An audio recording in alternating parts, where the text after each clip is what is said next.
Welcome everybody. Thank you for coming to the stream. Johnny Harper on the replay. I know that you're there. Let's get this show on the road. Let's make some cool beats and try to beat that PGA Tour 1999. I got some retro finds to show you guys as well. It's going to be a great stream. Lomas Goth, what's up? All right, ladies and gentlemen, I got to get some things ready and we'll be starting soon.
What's up, everyone? Let's get that little woo going. There you go. There it is. How's it going, everyone? How you feeling? Hope you're feeling great.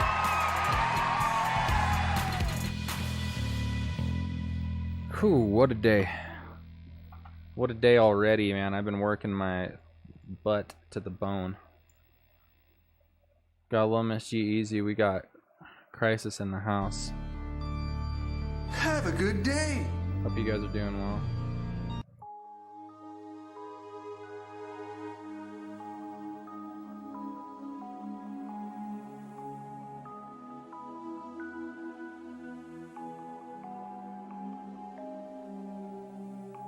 The power of caffeine reigns supreme.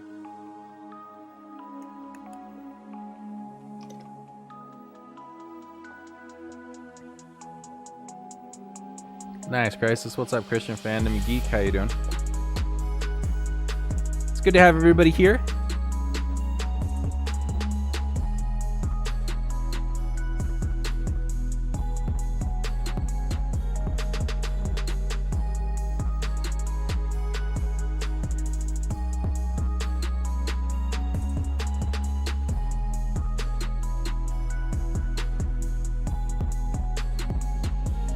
Ladies and gentlemen, let's get some intros going. Talk about That's what's up. Let's go. what the dog doing. We got Lil Miss G Easy in here. What's going on, Christian Fandom Geek? We got Crisis in the house.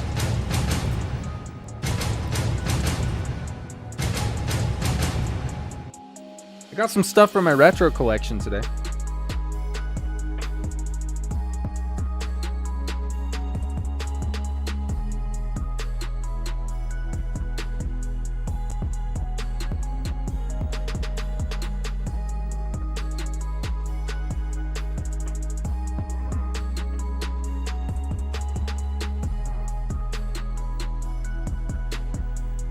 We're gonna wait for a couple more people to come in. I want to have just sort of a podcast style right now. We're gonna make a brand new beat coming up here in a moment. Yo, Crick-Ray in the house.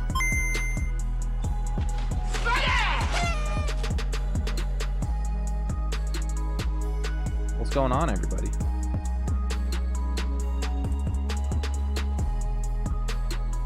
Sounds good, Christian. We can do it.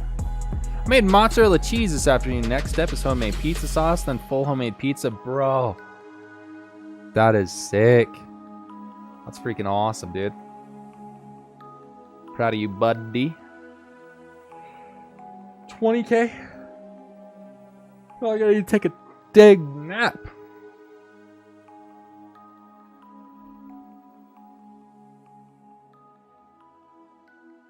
I feel like I need to take a dang nap out here.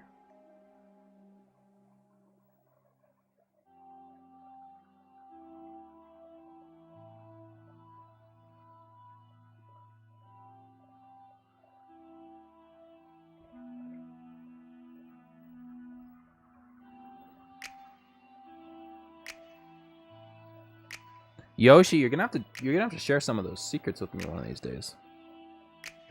Let's talk about the week. How's the week been? For me, things have been pretty awesome. I cannot complain.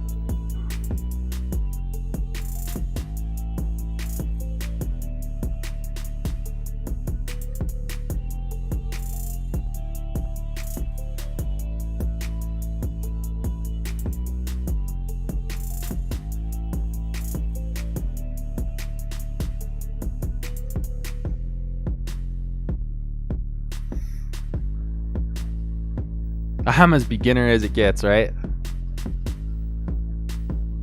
Whoa, wait, what? Avatar 2? Hold the presses, dude. Hold the presses. I need to look this up.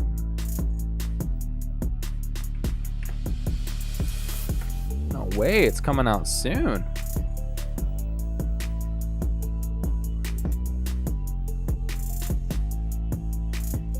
It's got like all of the Oh, Vin Diesel's gonna be in it? Nice. It's gonna be lit, dude. It's got the same guy, Sam Worthington.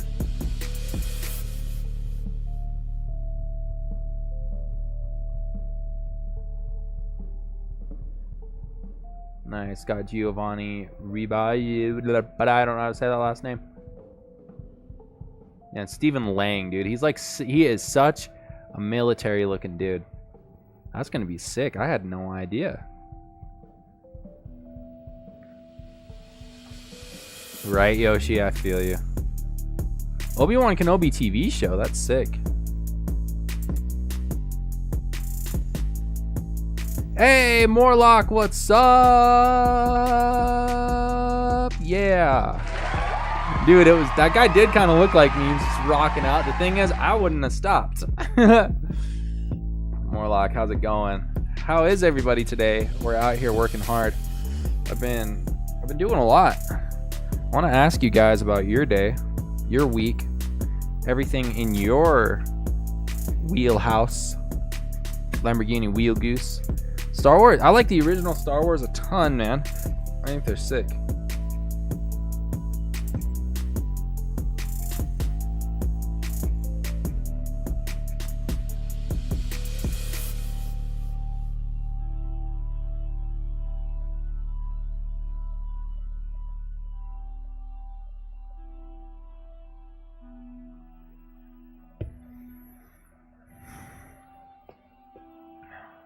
Ladies and gentlemen, let's talk about...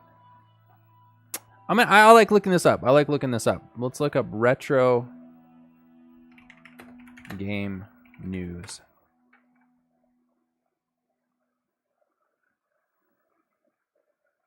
Whoa, skyrocketing retro game price manipulation controversy goes to court. No way. Let me read more about this.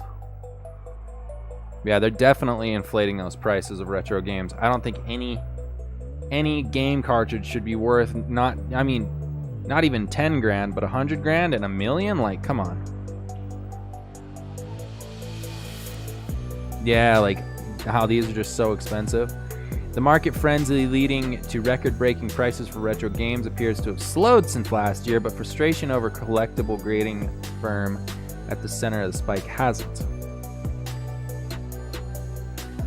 Earlier this week, member of Wata Games customers filed a class action lawsuit. Yeah, that's gonna go somewhere. Maybe I'm being cynical, but it's like... Yeah, anyway. It's crazy, dude. It's just, everything is being inflated right now.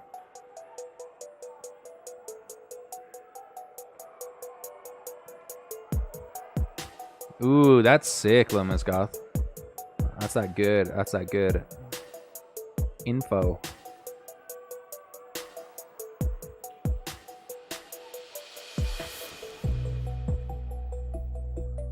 All right, let's see what we got on here.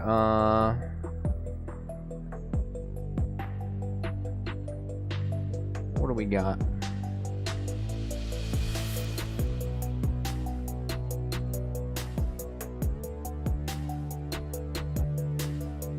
We don't really have much right now, dude.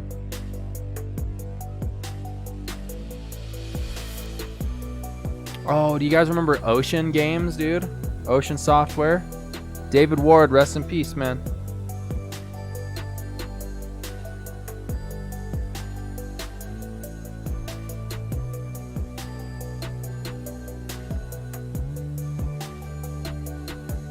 Oh, nice. They've got like HDMI conversion kits now. That's sick. I'm gonna have to get one of those for my friend. That's actually really rad.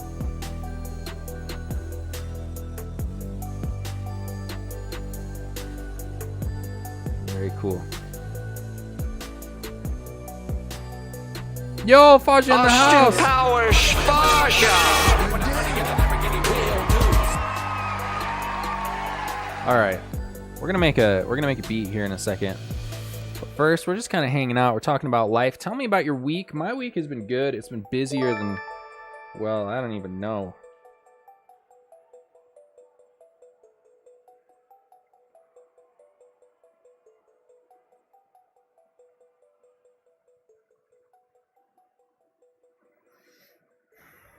What's up, Kitty Blue? How you doing?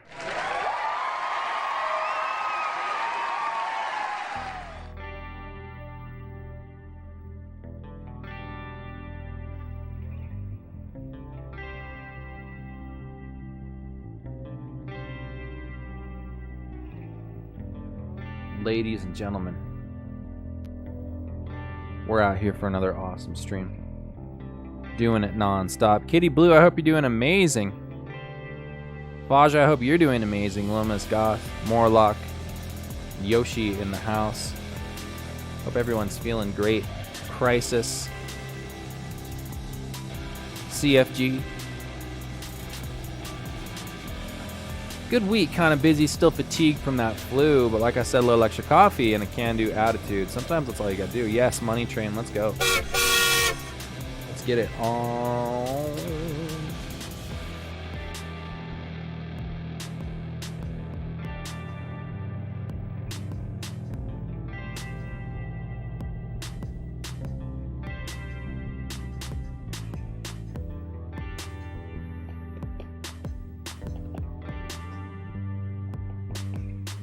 I'll send you that good energy.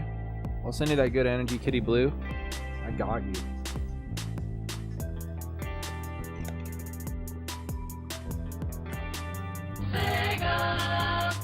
Sega's the best, dude. All right, let's get ready to make a new beat.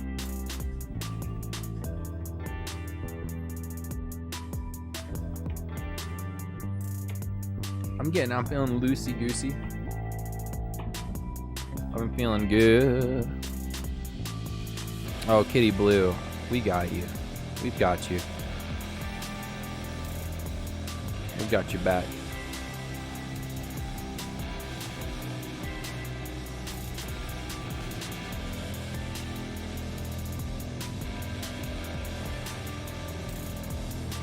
Cray Cray in the background, thanks for being here. Ladies and gentlemen, I've been feeling so good. One thing about 20K in May that blew my mind, I thought about it today, it's like after we get that 20K goal, everything after that's going to be over 20K. That's crazy. Excuse me. So I'm really excited. I'm really excited to see where things go. You could make homemade sausage. I saw him do it on Seinfeld before. Oh, I'm so sorry, Kitty Blue. But we got you. We'll try to help you feel as upbeat and as happy. Well, maybe, let's not say happy, let's say at peace.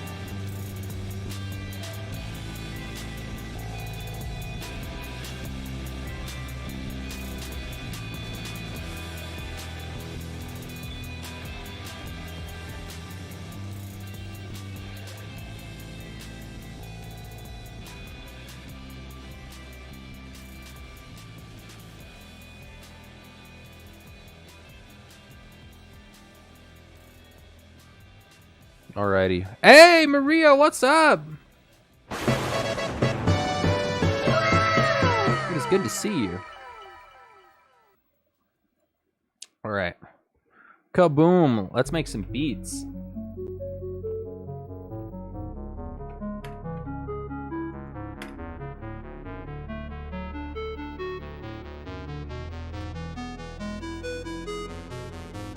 It's gonna be awesome today. I'm so excited.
this up on the screen for you.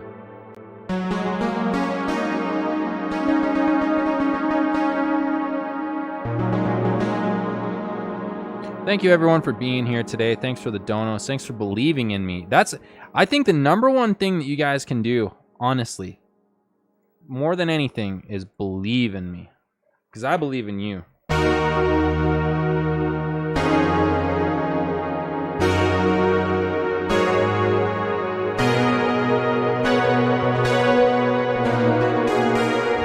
Buddha Blaze!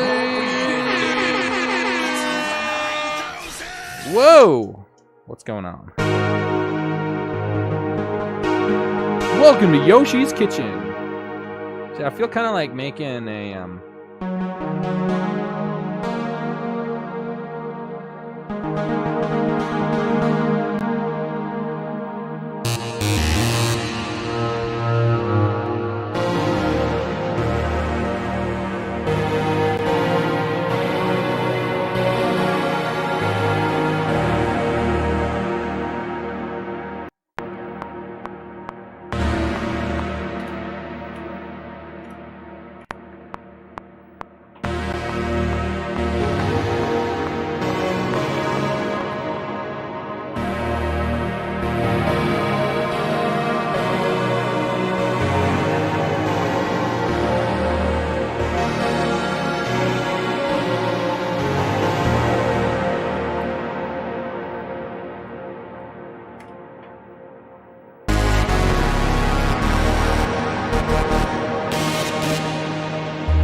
Whoa.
Let's go, people. Thanks so much for being here. Much love to you.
Yo, Limits G Easy, let's go.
What's up, everybody? How you doing? Hope you're doing well. Thanks for hanging out. We're just going and going and going and going.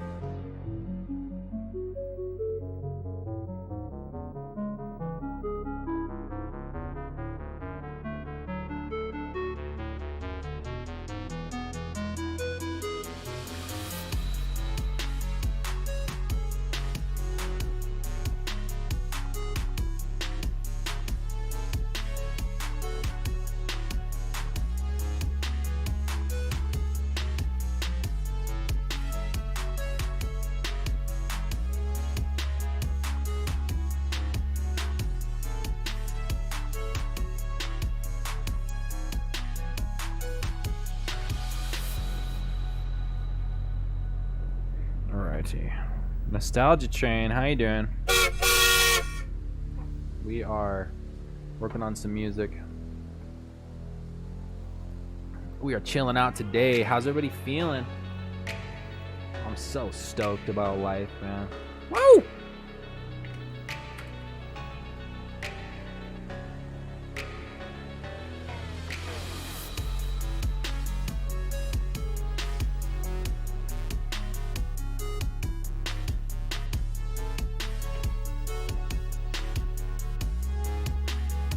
Yeah, Austin, what's up? Austin. Dude, guys, go check out. He is streaming right now. Go check him out. We're making an awesome beat. We're just taking a little break to, clean out the pipes of the computer.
Ba-doom! Let's load this back up.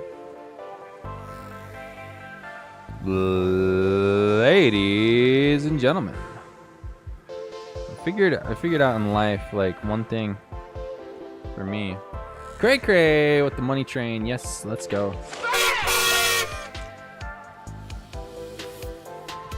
Nice, Austin. That's freaking awesome.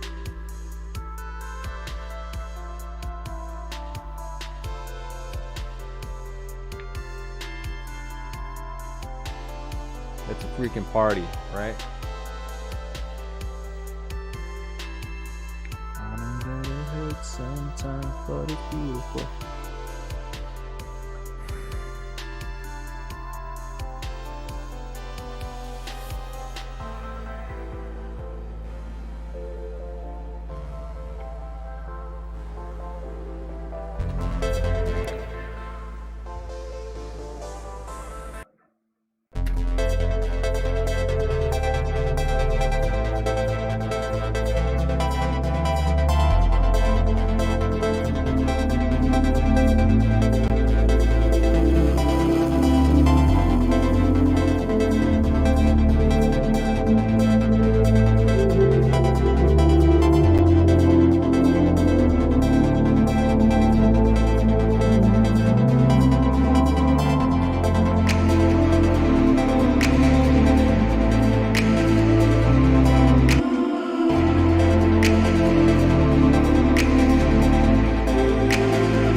Thanks, Nostalgia Chain. That makes me feel good.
Thanks for being here, guys. I appreciate it. If you have the means, those super chats, man, they keep this channel flowing and going.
Dude, these Apple samples are trash, dude.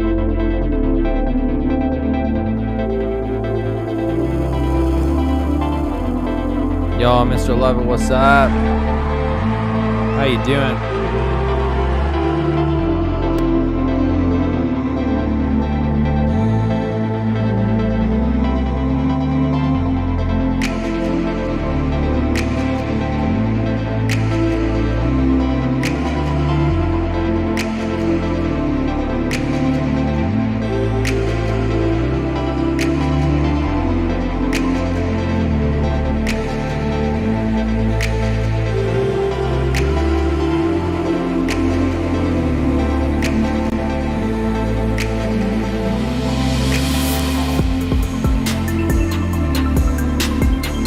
This is sick.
That's right, Nostalgia Train. I love that.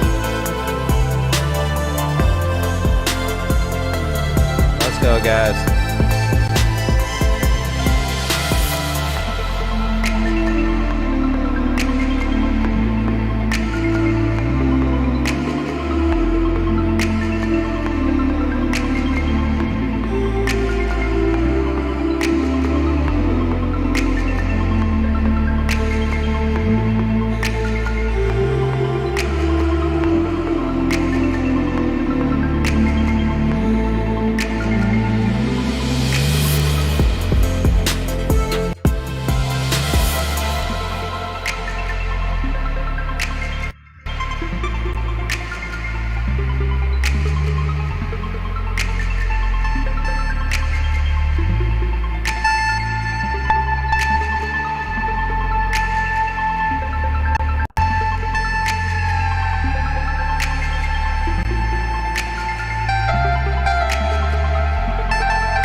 Mills Garage, what's up?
Beat's sick.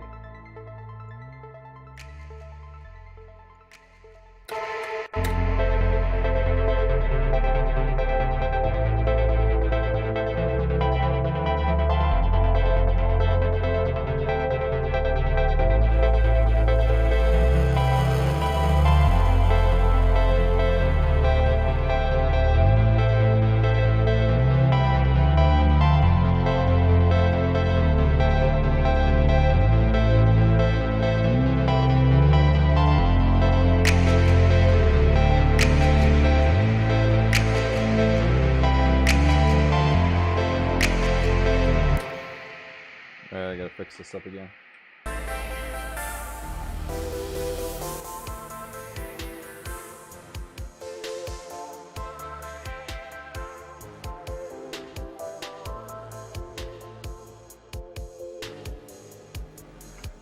Beat is sick, people.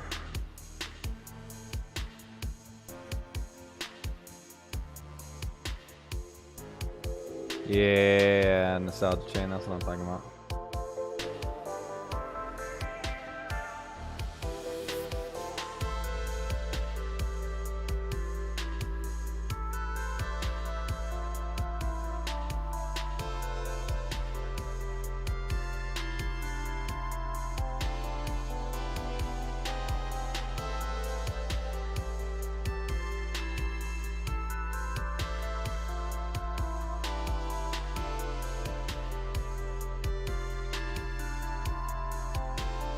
Oh yeah, smash that like button.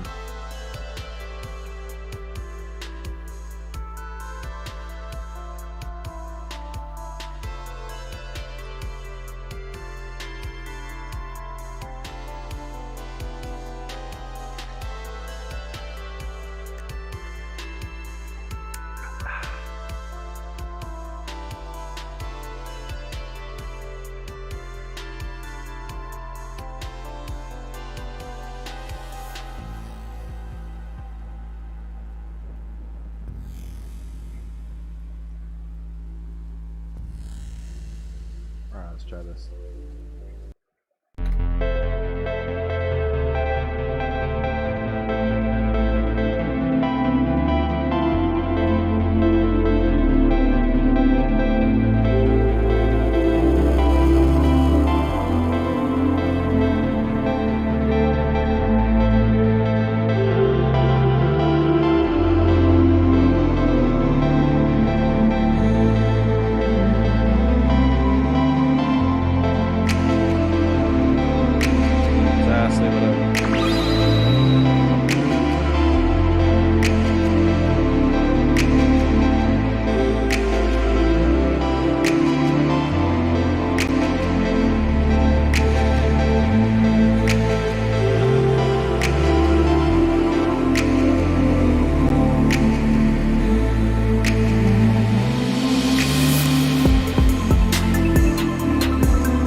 That part.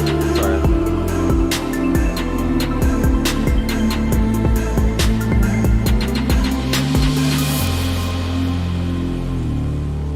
What's up, Turkey Lion? How you doing, man? It's good to see you. Good to see you.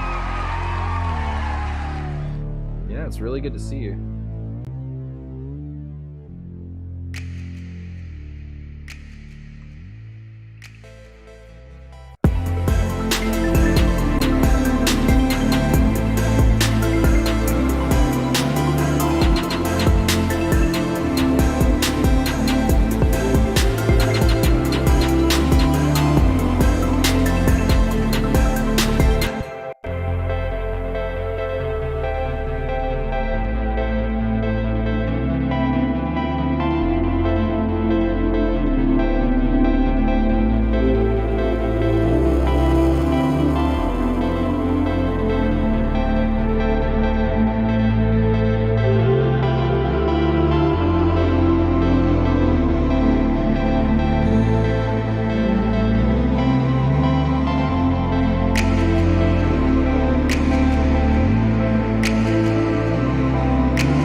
think your wish is gonna come true, Nostalgia Train.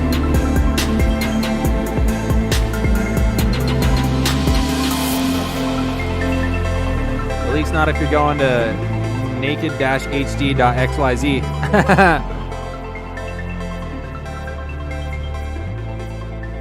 No, with our mods, we got it taken care of. We just bumped up to 11. Let's listen to this one more time. I feel pretty good about it. Nah, let's just rock and roll. We did it. We made a beat. We made it happen.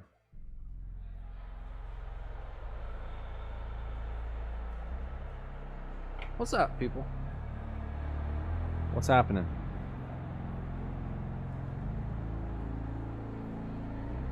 Oh, yeah.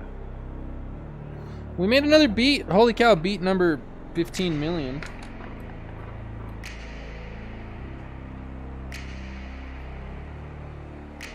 I'm going to show you the retro stuff I got today. Ready to see it? Ah.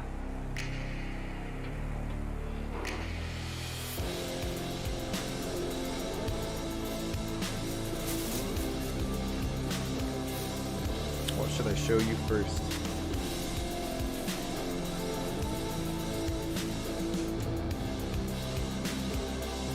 Some Michael Jordan cards.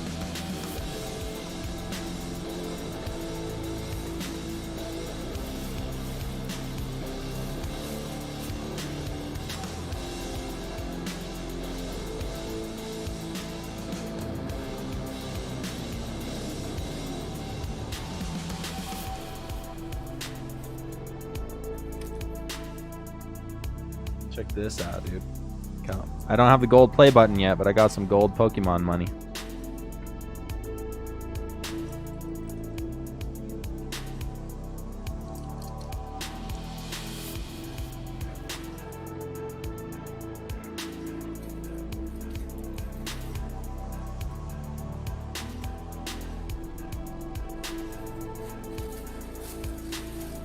Who's ever seen Hook? You ever seen Hook?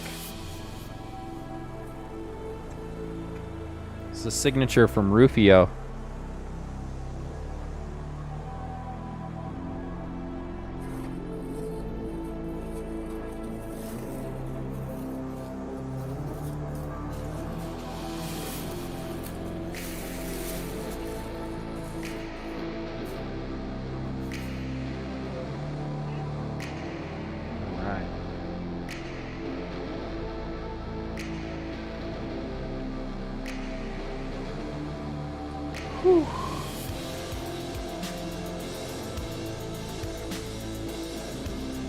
Alright guys, I'm going to take a quick break. Don't go anywhere. We're going to play some PGA Tour golf after this.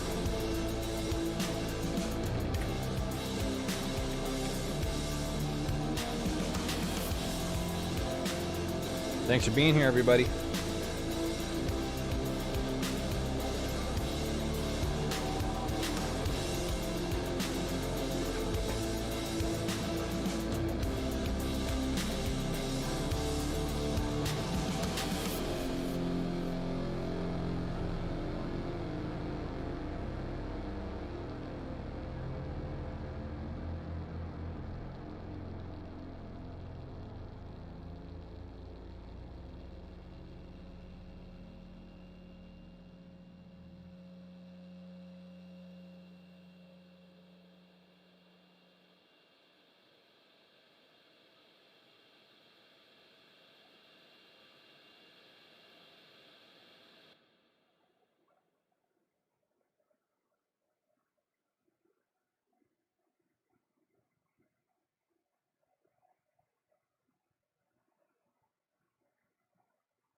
Ladies and gentlemen, fly away, what's up?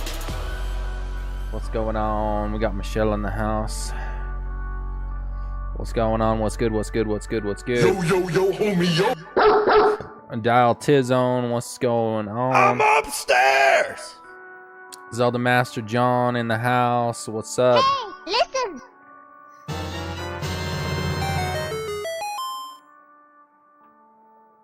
Bear the Greeter. Fly away. Excusez-moi. We'll miss you easy. What's happening, ladies and gentlemen?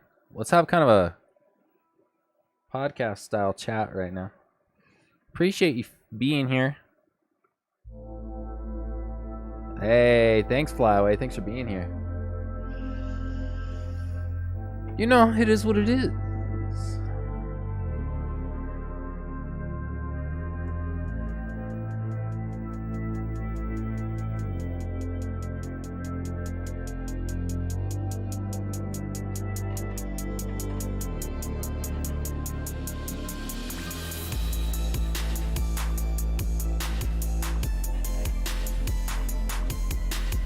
What up, Jeffrey? How you doing?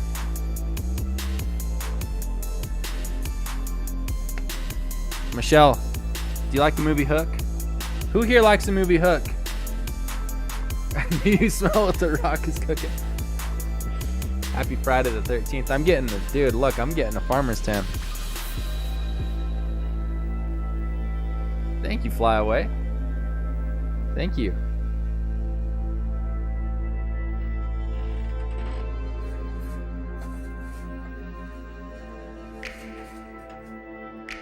Look at this.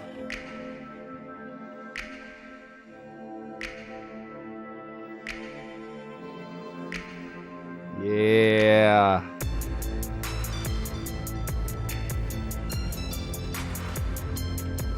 How sick is that? Rufio, Rufio, Rufio. You can't even crow.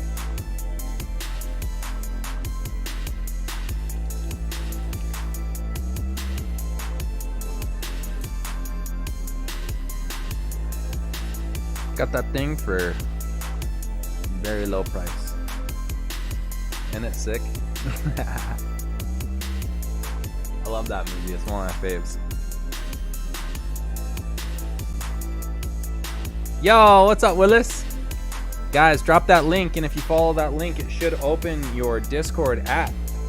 Sounds great, guys. Jump in the voice chat. What's up? It's over 9,000. I'm not a rapper. My name's Jeff. I'm sorry, son. Where'd you find this?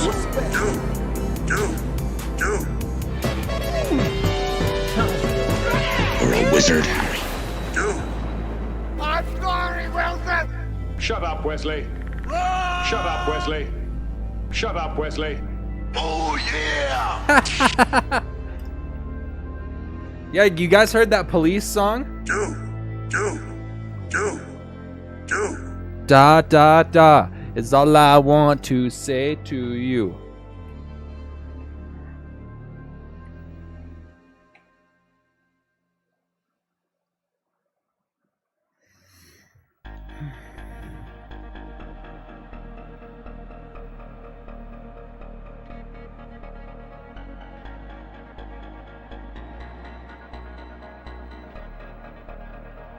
What's good, everybody? What's happening? What's Ushi? There's so many things on my mind.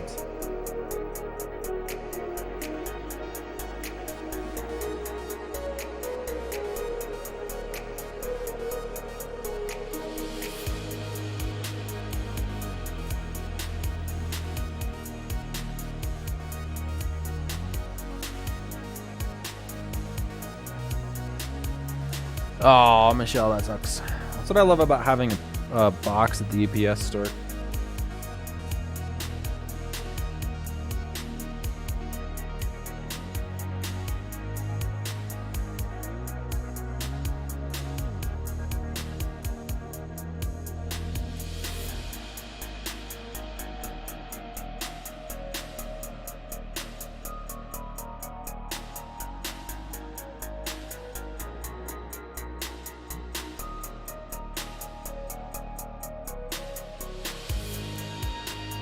Yo, can you hear me? Yo, you've got a clean microphone. Out of all of our guests, you're one of the cleanest. Yeah, I got a nice professional podcasting mic. For Kiss Your Franchise Goodbye, promotion go here check out. on the D9 stream. What's up, broski?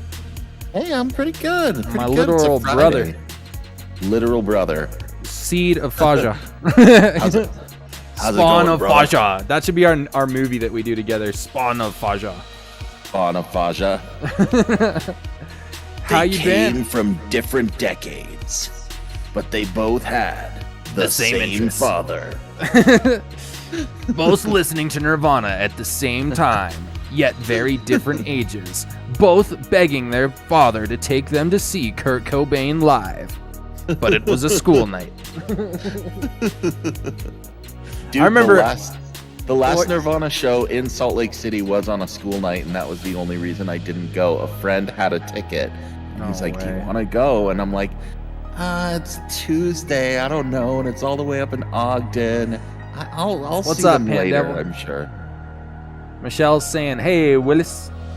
Oh, hey. Oh, I should log back in to the and Right. be looking at the chat. Do you like that Rufio signature? I went to a trade show today. Randomly, I was walking through the mall to get my miles in, and there was a trade show going on. I saw that Dude. Rufio signature. I was like, yeah, I'll pay how much I'd pay for lunch for that thing. Dude, that's sweet. It was only the cost of a lunch. That's awesome. Yeah, I was thinking it would be like $60 or something. It was like a tenth of that. I bet you if the actor saw that, he'd be like, "Oh, come on, I'm worth way man. more than that." Poor guy. Yeah. Get some respect for Rufio. Put some Press respect F to on my pay name. respects in the chat and to Rufio. Oh man, he wasn't really in anything else though, right? He looks like he could have been a Power Ranger though. Yeah. I think that's really like his only major role. I think Hook was like a weird kind of a flop. Like everybody sort of hated it, and I'm like, wait, what? Like those. Dude, you know that Willy Wonka was the same until it went on home video? Yeah, totally. That's crazy. Totally. Yeah, Michelle just said Rufio. Rufio. Well, everyone has their own opinions, and I guess they could hate on the movie, but there's no way you could hate on the Hook pinball machine. That thing is legit. Ooh, yeah, that's way good. That used to be the only reason I would go down to the bar, and then they got rid of it, but Oh no. they swapped it out with a Lord of the Rings pinball machine, and so I was like, all right, let's go. No, that's ridiculous. top pinball of all time, the Addams Family pinball. Yes. You ever play the Addams that Family one was pinball? great. That one was awesome. Best. Do you remember the huge ass Flintstones one with like the giant bumpers and stuff? Oh my gosh, yeah. That one was pretty epic. Yeah, that was good. Oh. He was some the good American pinball Dragon? Oh, he was in American Dragon. games. Oh. Yeah. Oh, he was in Avatar Last Airbender. No way. Oh, that's right. Oh my gosh. Yeah. Yeah. Well, yeah. I mean, Justice for Rufio in, or wait, was he in the terrible M. Night Shyamalan one, or was he in the voice cast for the good anime? I can't remember. He voiced Prince Zuko, is what Pandevil says. Oh. Well, hey, that's pretty good. That's, yeah. Then respect for Rufio. Hashtag So- justice for Rufio. So classic memory lane story is that Willis took me to my first two big concerts, which were Bon Jovi and Linkin Park. Wow. But what was sick is that I was also super into SR-71 and we got to see them open. Oh yeah, they were kind of salty. They were like, Yeah, they were like, "Come on, this is our one hit song. Stand up. this is our one hit song. This is the song everybody was Don't waiting sit for. down." I sounded like Arnold there for a second. Don't sit down. Don't sit down. We came here to open for Bon Jovi. This is our one hit song. Listen to it.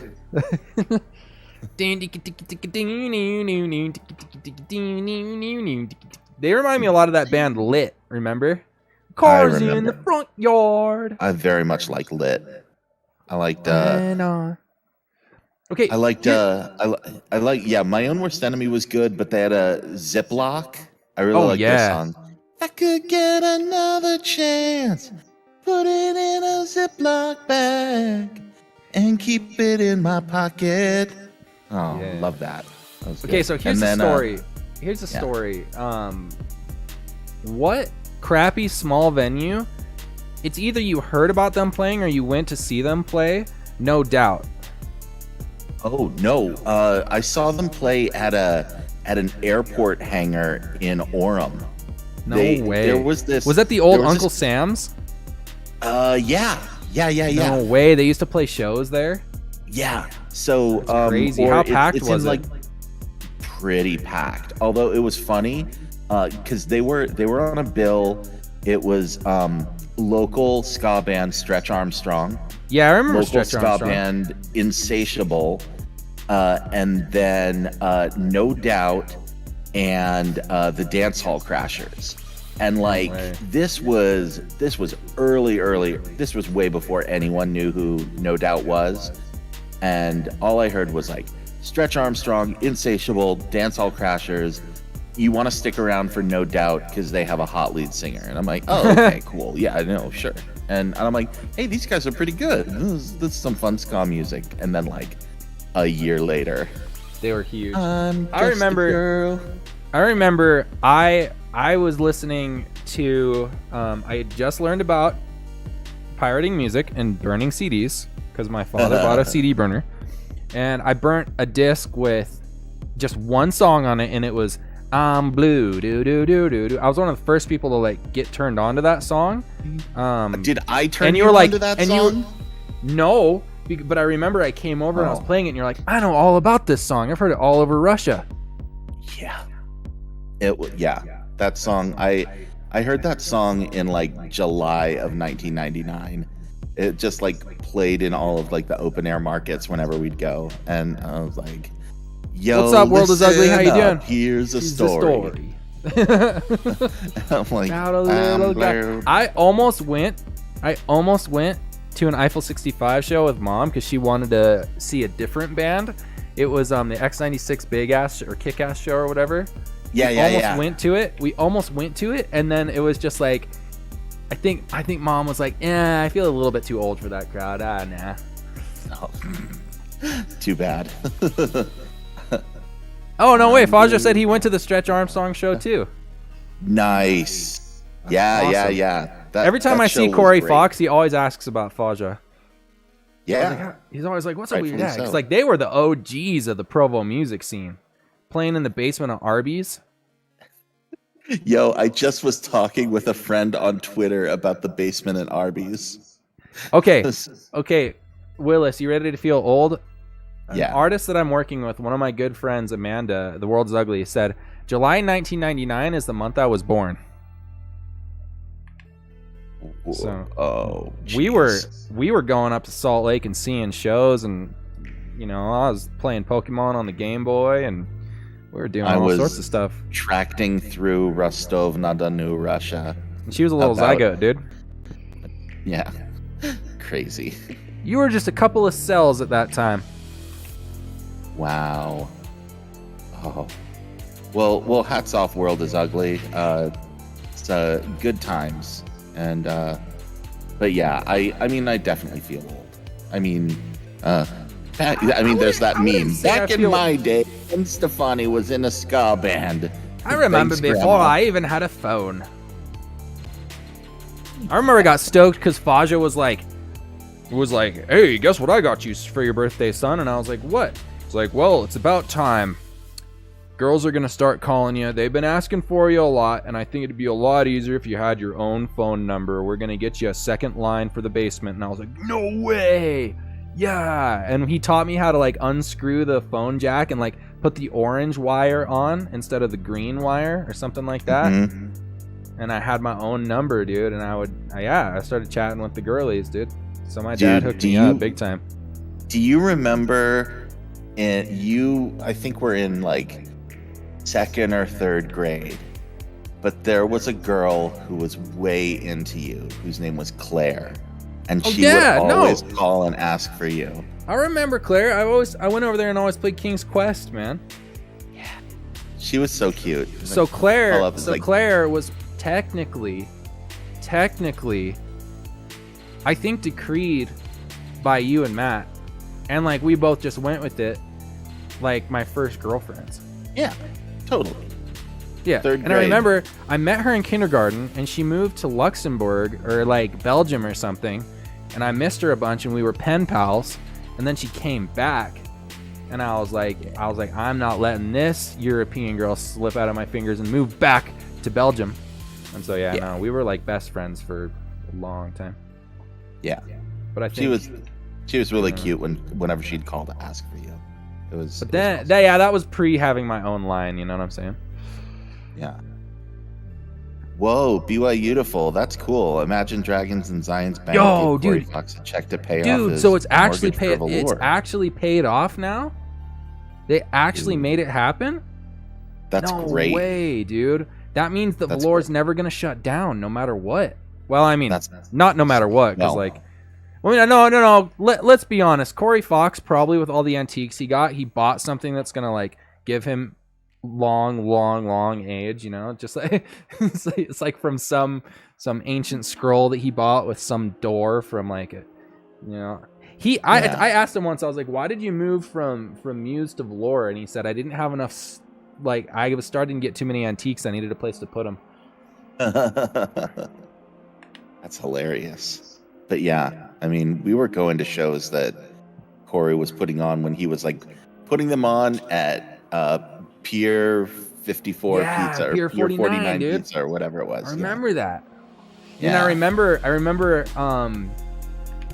I would go to your and Dad's shows and I would get to sleep in a little bit and come in with a sick note.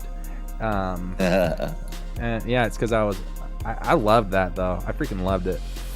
Yeah. So I went to like I think you were the first show I ever went to was your band and Dad. That's possibly true. Was it a Mama's Cafe show? Because I remember. I don't know. I remember one at Mama's. I'm trying to think like my first ever concert. But my first concert that I remember rocking out to was your band. That rules. And that was in the basement of Arby's. Bear the Greeter, I am almost exactly 10 years older than D9. My birthday is August 1st. His is July 31st. Yeah, not awesome. Yeah, if he'd been born just like a couple hours later, we'd be exactly 10 years. That's crazy. Yeah. And one time I took his Game Boy And I thought I got it a little dirty, so I gave it a bath in the sink to clean it up. Oh yeah, that thing was toast after that. Oops. I thought I was doing a good thing. Yeah. Oh, kids. Yeah, we got some Yeah. time. Remember Maxi Mart with the bread bowls, dude? Ooh. Yeah. Yeah. Totally. Maxi Mart. Hey, I noticed on stream you got the Will's Pit Stop cup right there. That's so they're my unofficial sponsors now. They're my unofficial, non-official sponsors. No way. Because, well, okay, now it's not official. It's not official, but they always give me the Rockstar treatment when I go in there. They've got the little punch cards, right? Mm-hmm. Now, I'm not trying to say that I'm a cool cat or something, but you see this punch card? I didn't get 5 drinks. Let's just say that. You know what I'm saying? Hooking you up. That rules. So I mean, I rep their merch all the time. This is gonna be a new mainstay here on the, because this, like, for those of you who grew up in Provo, this is like part of the culture, for real. Yeah. That was like unofficial Timpview hangout. Oh, and do you remember in Timpview there was that painting of the kids sitting there with a Will's Pit Stop cup? Yeah. Yep. So that's the thing. It's like, yeah, kids skipping class and going to Will's to get large beverages. That sounds like such a Clerks thing, dude. It very much was, and I think, I mean, given our high school, I mean, it's not that like our high school was totally clean or whatever, but like that's about as retrogressive as like the majority of kids at our school really got. So You're right. it's like, oh, we're gonna skip seminary and go to Will's or go to Winchell's Donuts. Yeah, Winchell's, You know. dude, right next to Regal Lanes, dude. Yeah. Dude, Regal Lanes had the most fire mozzarella sticks I've ever had. Oh yeah. That was Good stuff. legit. Also, now University Mall has a bowling alley in it. What? Yeah. So you mean I could rent out the basement at Arby's and then go across the street and go bowling? Oh, you So- bet your sweet bottom dollar, dude. Oh my gosh. So I think we may have convinced my friend Rebecca to rent out the Orem Arby's basement. for No her way. next birthday. Yeah. No after way. our exchange on Twitter, and I told her all about it. She's like, you don't understand. Arby's is my religion, and I'm like, Arby's do is my you religion. know about the Orem party Arby's? Let me tell you. Oh man. Yeah, dude. I was talking to Corey about that the other day, dude. That's crazy. Oh yeah, Michelle, we'll go throw some. And it was crazy because I was just like I said, doing my walking through the mall, and I was like, oh, there's a bowling alley here now, and there was SpongeBob on the big screen, and I was like, this is it, dude. I gotta come back here. No way. That rules. Yeah. Yeah, I mean, hey, if Faja and Cray Cray want to I know, jump right? in the Discord, like, we could totally... Good call, Bear the Greeter. Yeah. Yeah. Yeah. Oh yeah, Yeah, dude. Data, I saw that. Dude, I gotta FaceTime you one of these times, Willis, and I'll just like show you how crazy it is. Like they're completely redoing it, and then they're just kaboom the rest of it. Well, really? That's Like what the so I ran into the resource officer at at Days, and I was just like, you know, he was in complete full on like gear, and so I was like, yo, I'll make him feel cool by himself. I was like, keeping the streets safe, and he's like, I'm keeping the halls of Timpview safe. And so I asked him about it a little bit, and he's like, yeah, because I said, where does everyone park now? Because that's where they're building everything, is the old parking lot. And he said, well, they're going to build it there, and then they're going to take down the rest of the school. Yeah. Yeah, that's the my world older is brother. ugly. I'm D9's older brother. You're welcome Yeah. to come in. Anybody can come in the voice chat if you'd like. Yeah. So, we went to same high school, approximately a decade apart, and Yeah. reminiscing about it. That's crazy, Dude, So, I was talking hey, to... Yeah. since Faja's here, and let's cross our fingers but maybe you don't have to FaceTime me because we're gonna see if I can bring a little road trip into Provo late June, early July. So, Austin Powers Starship. That'd be whoa, awesome. hey, Thank you for the dono. That would be awesome. That would be super cool. So, yeah, maybe hopefully kids will come along. Maybe we stop by in person on the stream. And, Cool. say hey. That'd be great. Yeah, So awesome. yeah. I'll hang out. I was thinking of an old memory where when they used to have sit-down Pizza Hut restaurants, Oh yeah, and I had my birthday at the Pizza Hut restaurant, and you gave me a freaking 6-disc CD changer, and all my friends were like blown away. Like, whoa! Did you see? I just got a hole-in-one, baby. Let's Whoa, go! no way. Woohoo! That's what I'm talking about. My video's just a little bit behind, so yeah, I just saw that. That was amazing. Nice, dude. Dude. But yeah, I remember that 6-disc changer, and I was that's right when I was really getting into music, and I would save up to go get CDs. Yeah, That thing was awesome. that rules. I'm glad. Was it my old 6-disc changer? Did I can't just, remember. pass it I along can't to remember. you, I just or- remember you bringing me one, and I was like, after all the presents were done, you're like, not quite yet. There's one more. And I was I'm like, just not oh, sure, yeah. like, how in the world I would have had the money to buy you one in like. It might have been at like that time. like one of your old ones. It could have been. I don't know, man. I don't know. Yeah. Maybe you had a stint of like doing money laundering and you just forgot about it. You know. Yeah, You're doing some embezzling and making tons of money working at the Zuka Juice. And, yeah, Zuka Juice, man. They had to change their name from Blenders because they got sued, right? Well,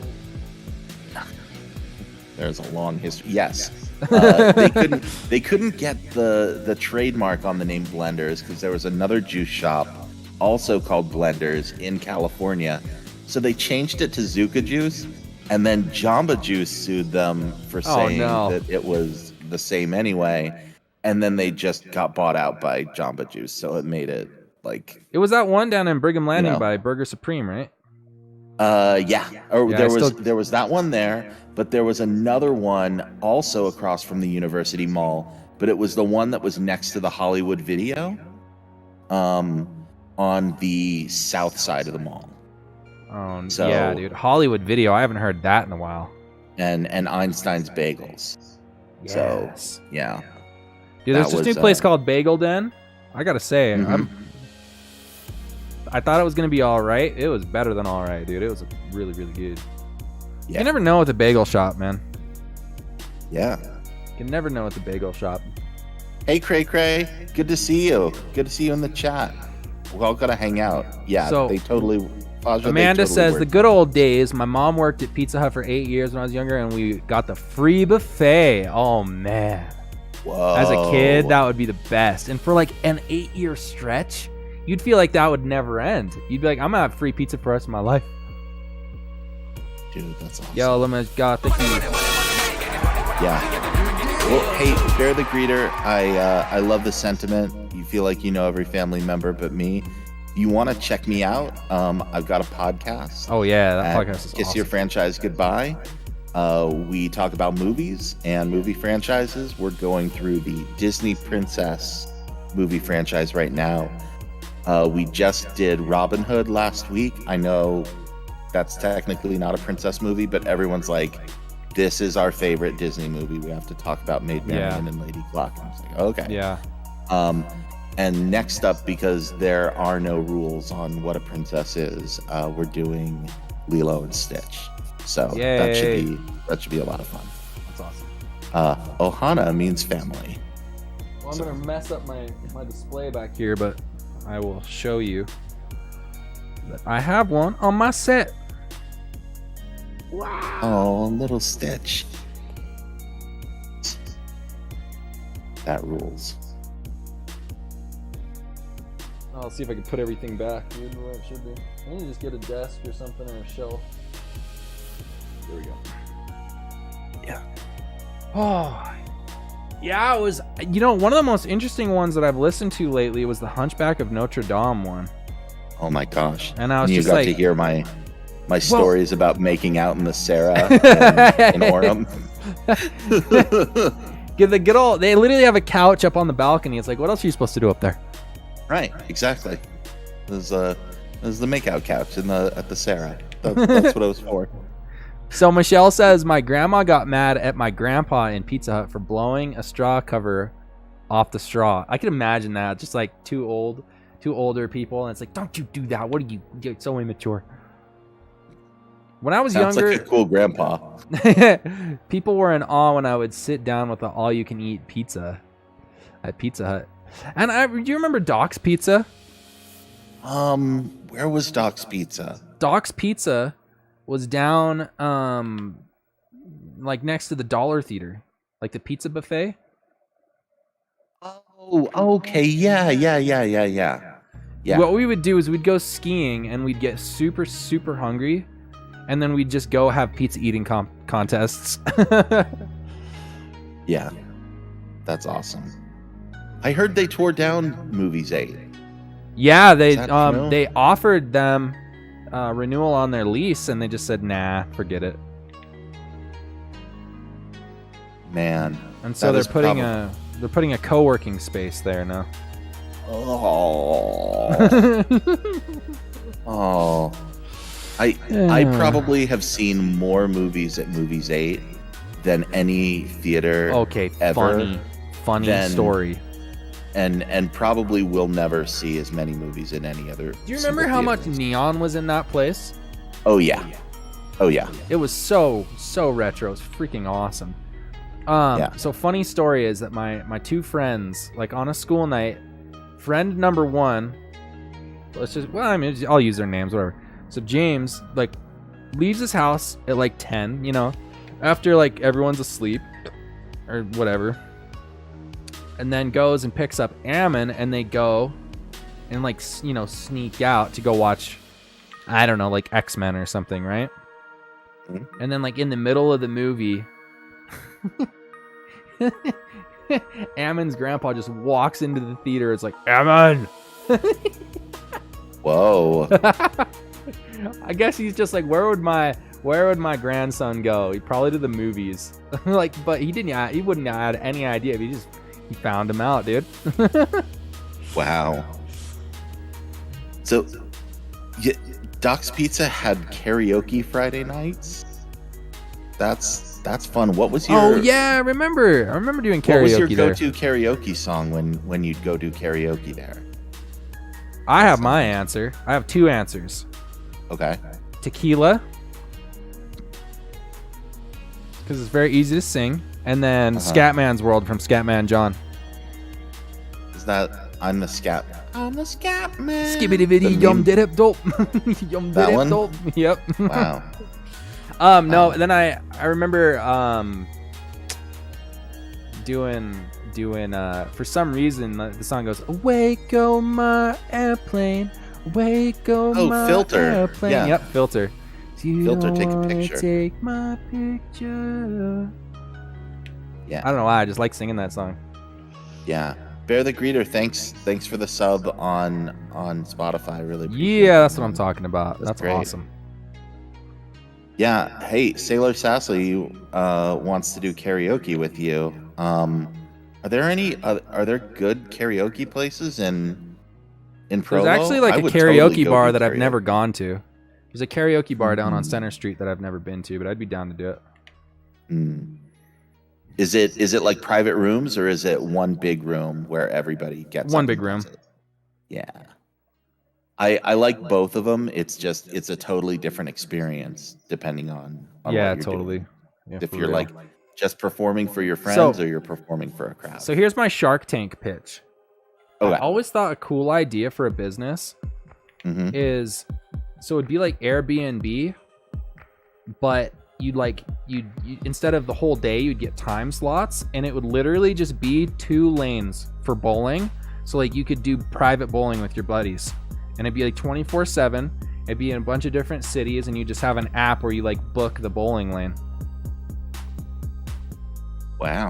I think people would do that because I think a lot of people want to have like private parties. However, I don't have the capital nor the initiative to make that happen. Yeah. But that's what it made me think of, like the private karaoke rooms. Yeah. Sailor Sassly wants to sing Lizzo. That's awesome. Nice. Totally do that. Yeah. Yeah, get a room for it. Mills Garage, all the good places are owned by Asians. Very often, yes, because they have all the best equipment and keep their songs up to date. Faja, you are so right. You are so right on that one. There was a great great place out in Orem that did room karaoke, and I would go with a bunch of my friends who went on missions to Korea and Japan, and nice. they just sing all the K-pop and J-pop songs that they knew and loved, and I'm like, I don't know any of this, but this rules. So the Coachella streamed a bunch of their stages live on YouTube. Oh yeah, It's free to watch. The only one I watched in its entirety was a J-pop artist. Oh, cool. But then I stuck around Flume because I was hoping that he would bring Beck out on stage, and he totally did. And I was like, yes, it's totally worth it. I saw Beck at Coachella on YouTube. I watched a bit of Danny Elfman's set, which was pretty cool. That guy, I can't believe how amazing he is. I'm just blown away. I'm like, everything that he's done. Well, and that he's still just like, yep, I still got it. I'm still doing the same shows that I was like 40 years ago. Yeah. So, okay, cool, dude. Very sweet. Let's do You it. rule. Maybe, Michelle. I don't know if that one's rent out. I thought it was just like anybody could come in. Are you talking about the one right next to Comedy Sports?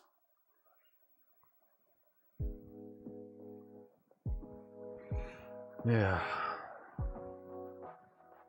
Oh man. Yeah. Hey, yeah, quick thanks Faja and others for the podcast love. I really appreciate it. Yeah, there is a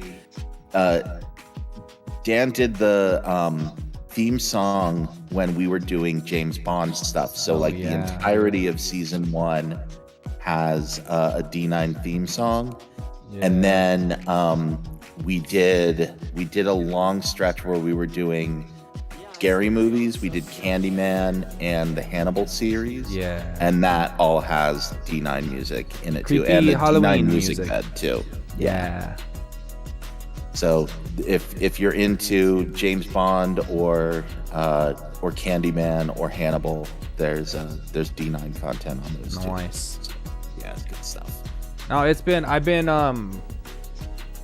trying to walk a lot more, and so I really need something to put in my ears when my friends don't go with me on these long walks. And I've definitely your podcast has been a mainstay for me.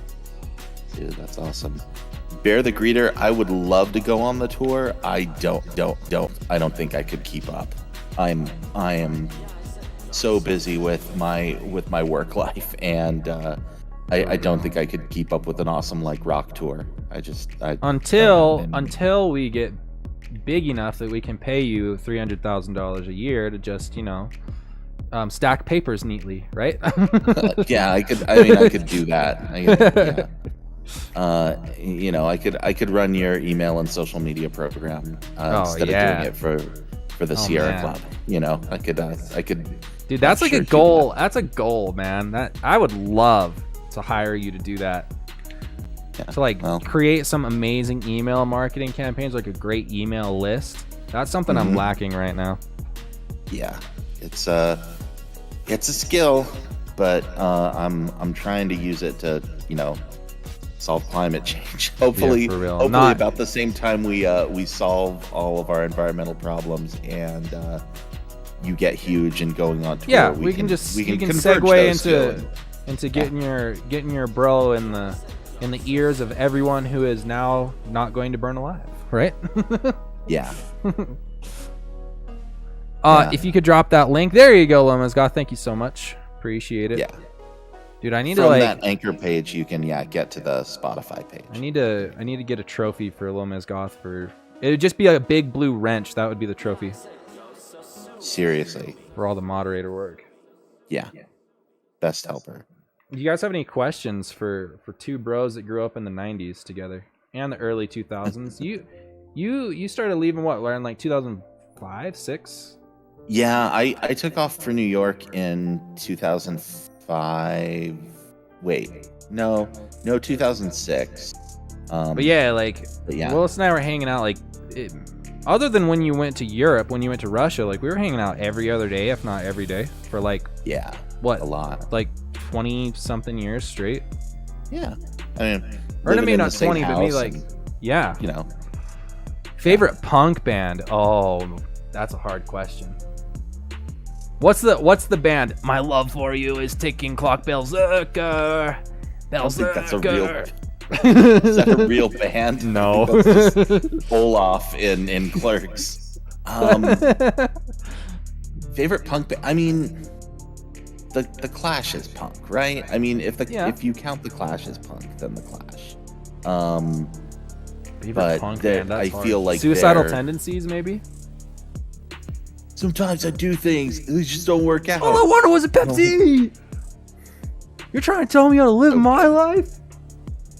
After I went to your schools, your churches. So is AFI emo or punk? Because I know they're emo, but like, could you classify old AFI as punk? Yeah, I mean, it's like that's some gray area. Emo right is pop punk. That's true. So that's it's true. Like, yeah, I mean, there's such a weird gradation between where you go from like Green Day, Blink 182. She said AFI is death punk, so I'm gonna say AFI then for sure. Yeah. Okay. Yeah. Okay. I was just thinking of the bands that were like, you know, just like one note. Yeah, like straight up real punk, like the Misfits or Sex Pistols or something like that. Like, yeah, I don't know. I'm boring, I guess. So the Clash for me, but yeah. So awesome. Yeah, donuts or candy is the other question. Who said that? Gosh, Bear the Greeter asked donuts or candy, bro. That's hard. I would say lately candy, but like over my lifespan, donuts. Yeah, I mean, I guess it depends on which one. I mean, because you're like, candy is such. You've got Reese's peanut butter cups, but you've also got like, you know, like Werther's Originals and Jolly Ranchers or something. Like, yeah, there's a wide spectrum. There's a wide spectrum there. Donuts, I feel like. I mean, other than your cruller or your apple fritter or something, they're all a bit more the same. So, like, candy has more variety, so probably candy. But I don't know why choose like the right. We can have both. Yeah.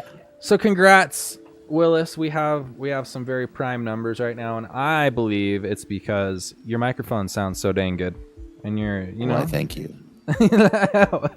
Let's see. Yeah, World is Ugly. I found AFI through a ski video. They used like all AFI music on their ski VHS tape, and I was like, this band is freaking amazing. And I just looked in the credits, and listening to AFI ever since. One thing that rubbed off from hanging out with you is I always say dope, like all the time. Dope. No, because then I mean that's a vote for donuts right there. Yeah, right. I guess so. Donuts. Is there nothing they can't do? Forbidden donuts. I'm going to a paranormal potluck, and we are telling what we are bringing, and I'm like, I don't know, maybe something like cookies and donuts. And the guy in charge is like, you had me at donuts. Hey, BY Beautiful, you should check out you can do cool like spider donuts. if you want them to be like paranormal or whatever, and they're like really easy, just like put. There you go. You know, they're just That's what I'm donuts, talking but you decorate them and they look all cool. That's what I'm talking about. Yeah. Oh man. Oh, a gluten-free donut. And a little mascot. Yeah. Sorry for all the gluten intolerant folks out there. That is. I think I would die. My name is gluten. D9, not Glue 10, dude. Okay, so I'm not a part of this problem. I still remember a retro gaming memory. We were playing Return of the Jedi on Super Nintendo, and somebody had called the grandparents' house, and we were just screaming, "Get the gun! Get the gun! Get the gun! Get the gun!" Yeah, and the person on the phone was like, "Is everything okay over there?" Lucky we didn't get Child Protective Services called on us. Get the gun! Get the gun! Get the gun! Man, that game, it was unbeatable, dude. The end Those level. Games. The end level with where you're flying out of the Death Star. explosion, yeah. Yeah, that was impossible. I've seen people beat it, but all of my friends are like, "Oh yeah, that was impossible. We had to like turn on the cheat mode that like slowed down the game, Oh, man. you could do it. Like there was a Game Genie mode where you could actually slow down the game. Yep. And I have not heard of French Port Step. You know another game that was ridiculously hard was Lion King. dude, Do you think that game for kids would just be like, not that big a deal? Oh man, that game was brutal. Dude, it's like the first 3 levels. Okay. Yeah, you're like, fun. this is not bad. And then you start getting into the I just can't wait to be king level, and it's like, okay, this is hard. And then you get into the elephant graveyard level, and it's like, okay, what happened? This game And is what doesn't make impossible. any sense to me is why the Hakuna Matata level is so hard. Isn't that supposed to be like a chill Right. place to just vibe out? Yeah, No. you would think Nope. so. I'll tell you though, brilliant games, not too hard. Actually, it was one of my first speedruns on the channel was Aladdin for Super Nintendo. The Aladdin games are fun. Yeah. I think that was the first speedrun on my channel. Yeah? Because I just accidentally... No, I lie though because I use save states. Oh. That's okay. My Still first fun. my first actual speedrun was Super Mario World. Were you there for the 64 Mario 64 speedrun? I watched like some of it where you were like practicing. And yeah, I don't know. But I didn't see the actual one that you ever submitted or whatever. I didn't get a very good time, but dude, just the act of doing that in one sitting was mind-numbing. That game is tough, and like the people who speedrun it know like all of these crazy exploits so that they can get it. I was just like immediately quickly. I was just like grinding through it. I know a couple of shortcuts, but that's about it, dude. For the most part, I was just grinding through it, and I was just like, whoa. Yeah. I'm glad I did that. Like, I would like to shorten my time, but for now, I'm just happy to say I did it in one sitting. Dude, Huggy Bear, I used to live in a townhome that was across the street from a Baskin Robbins. Let's just say I gained some weight. So speaking of July 1999 in Rostov-na-Donu, there was a Baskin Robbins in our area. It was the only Baskin Robbins I saw in all of Russia. And so I have a bunch of American LDS Mormon missionaries, and we all waited for like a really special day to it was someone's birthday. I couldn't remember what, and it was like, on this day, we're all going to go to Baskin Robbins together, and it'll be lots of fun, and we'll all get ice cream. And we showed up, and it had been firebombed by the mafia. No! They didn't pay their protection money. Jeez.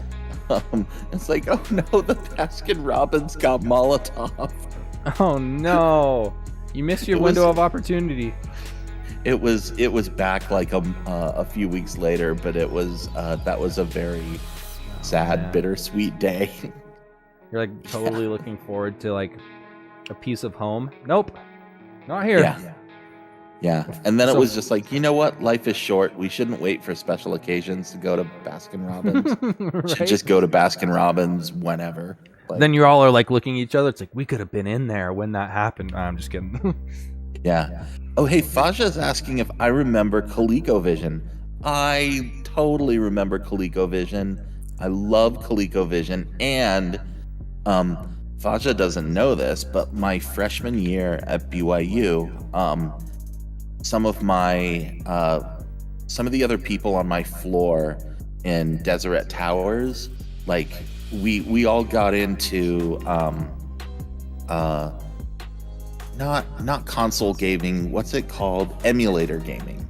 Yeah. And one of the guys, Randy, got a ColecoVision emulator, and we downloaded like hundreds of ColecoVision games, and we got obsessed with beating them. Yes. I don't know if Faja remembers, there was like Carnival. We played Carnival so much. That game is terrible. awesome. But yeah, Carnival, Zaxxon, Mousetrap. I'm trying to remember what else we had, but those are the ones that I specifically remember. But yeah, totally remember the ColecoVision. That's awesome. Yeah. So Huggy Bear says that it was their second console and his mom played it the most. And when his mom started playing Ladybug, she stayed up all night because she wrapped the score back to 0, dude. Whoa. That is cool. That is cool. That is awesome. That's so cool. And that's when he had to remind his mom, this was bought for the kids. We're supposed to have a turn on it. That's crazy. I still remember installing Flight Simulator on the computer off of like 21 floppy disks. Jeez. Yeah, which probably. What were you gonna say? Which year of Flight Simulator was that? Oh my gosh, must have been Yeah. like 94, like the original one. Yeah, I remember we had some others. We had a like Chuck Yeager test pilot. Oh yeah, And, dude. And then up the street, Scott Norton had the Red Baron, and he had that cool chair. Do you remember that? Oh, I remember that chair. So Yeah. cool. And then what was that? I can't remember what year it was, but I think the first video game I ever got, well, no, Sonic the Hedgehog was probably the first game that I was ever like, whoa, this is awesome. The first game I ever got like completely obsessed with, obsessed maybe, I don't know. Or two actually was Myst and King's Quest. Oh yeah. And I would just like marvel. I would just like watch you guys play Myst, because that was a little too over my pay grade when I was a kid. And I'd watch you guys play it, and I would just be in like, I'd be like, how did you figure that out? And you're like, I don't know, we got it though. Like, and then King's Quest. I remember that's the first game I was like, okay, I'm gonna try and beat this game. And I can remember you like studying for finals or something, or like your midterms in high school. And I was like, please, I need to figure out how to do this. And you're like, I don't have time. I got to work on this. So That you were would've like my probably been- 1-900 line. That would have been like King's Quest. It was Air Today, Gone Tomorrow. Yeah, Prince that was the one with, Alexander like, of Daventry. Prince Alexander, and that game's good. I love that one. I did a playthrough of that a few years ago, and that was fun. Yeah, that game still holds up for the most The thing that's crazy about that game is it has dead ends. If you forget to grab Yeah. something, like you can have put 10 hours into that game and you're done. Yeah. That's it. Yeah. And then Myst. Oh, Myst was a lot of fun. Yeah. Oh man, where he's like, I need pages. Drink me blue pages. The game is creepy, man. There was a lot of stuff in the 90s that was just supposed to be entertaining that was really creepy, like Secret of Nim. Jeez. Secret of Nim. Yeah, very disturbing. I know the Black Cauldron wasn't the 90s, but still, like, just whoa. Yeah, that was that was. There were a few years when everybody went kind of dark with animation. It's like, oh, yeah, Don Bluth really set the bar for that one. Like, like Land Before Time. Within the first 15 minutes, you're like crying. You're like, no, dude, his mom's gone. What? No. The Last Unicorn. Did you ever see The Last Unicorn? Don't talk about that movie. That movie still makes me like feel weird inside even thinking about it. That's one of the darkest movies I've ever seen. Yeah. Totally scary. Like, just like, ugh. I remember getting that at Top Hat Video. Top Hat. That place. I remember that. It was a long time ago. Bear the Greeter, did I play Riven? Yes. I don't remember getting as far in it, and I definitely didn't get as obsessed with it as I did with Myst. I think we kind of all went. Check it out, World is Ugly. Check it out, World is Ugly. It is called The Last Unicorn. What I remember about Riven is it was the first game that I played that was ran off of CDs, and so it would always, you'd be playing the game and it'd be because it would it had to spin super fast for you to play off of the CD. Yeah, and I just remember it being so loud. Yeah, had before CD-ROM drives got more buffering and soundproofing for Well, I can remember that Faja just had like the latest, like the best, the newest stuff for the longest time, and it was stuff that it's like I felt like we were the beta testers on a lot of that stuff. They were just like, here, it doesn't really work, but here you go. Yeah, well, I don't know. I mean, yeah, I think Faja had a friend, was Johnny, right? Yeah. If Faja's in the chat, you can remind me who. Like, had all sorts of not insider knowledge, but like advanced knowledge.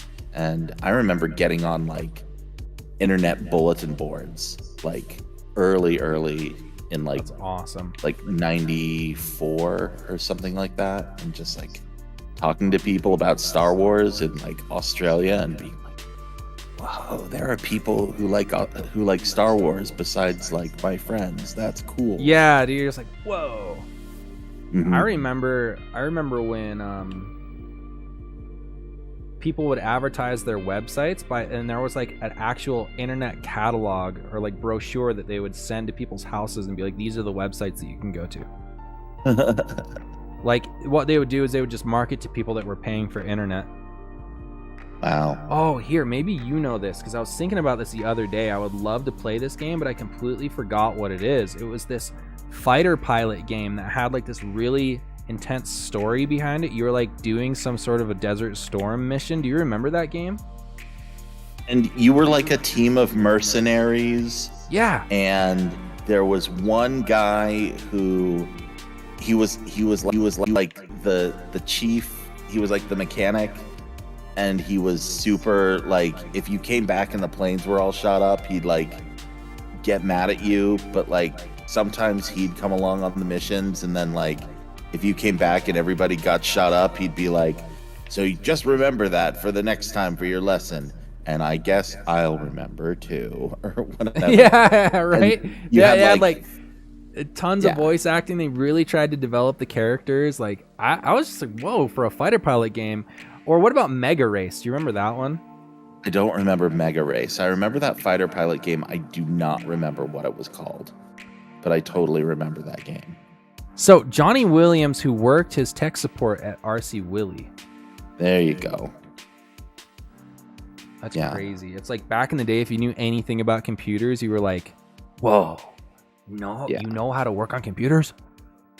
I remember when Faja got a 4 gigabyte hard drive, people were like, you're insane. Why would you ever need that much space? Why would you? How could you ever fill that up? Yeah. Wow. So who you met the guy that made the game and played Atris? Oh yeah, she went to a You Miss are beautiful? convention. Yeah, dude, that's awesome. So cool. Yeah, that's So that's cool. an epic game. It was so ahead of its time. Yeah. It's really immersive, even though it's like pretty simple, just like point and click, but it was, I think a lot of very- that game that's my favorite is the sound design. Yeah. It was just like, whoa, there's flowing water in this, and then you Yup. can turn off the water. Yeah, it's pretty wild. That was pretty wild. That was back in the days of early gaming. For Good real. stuff.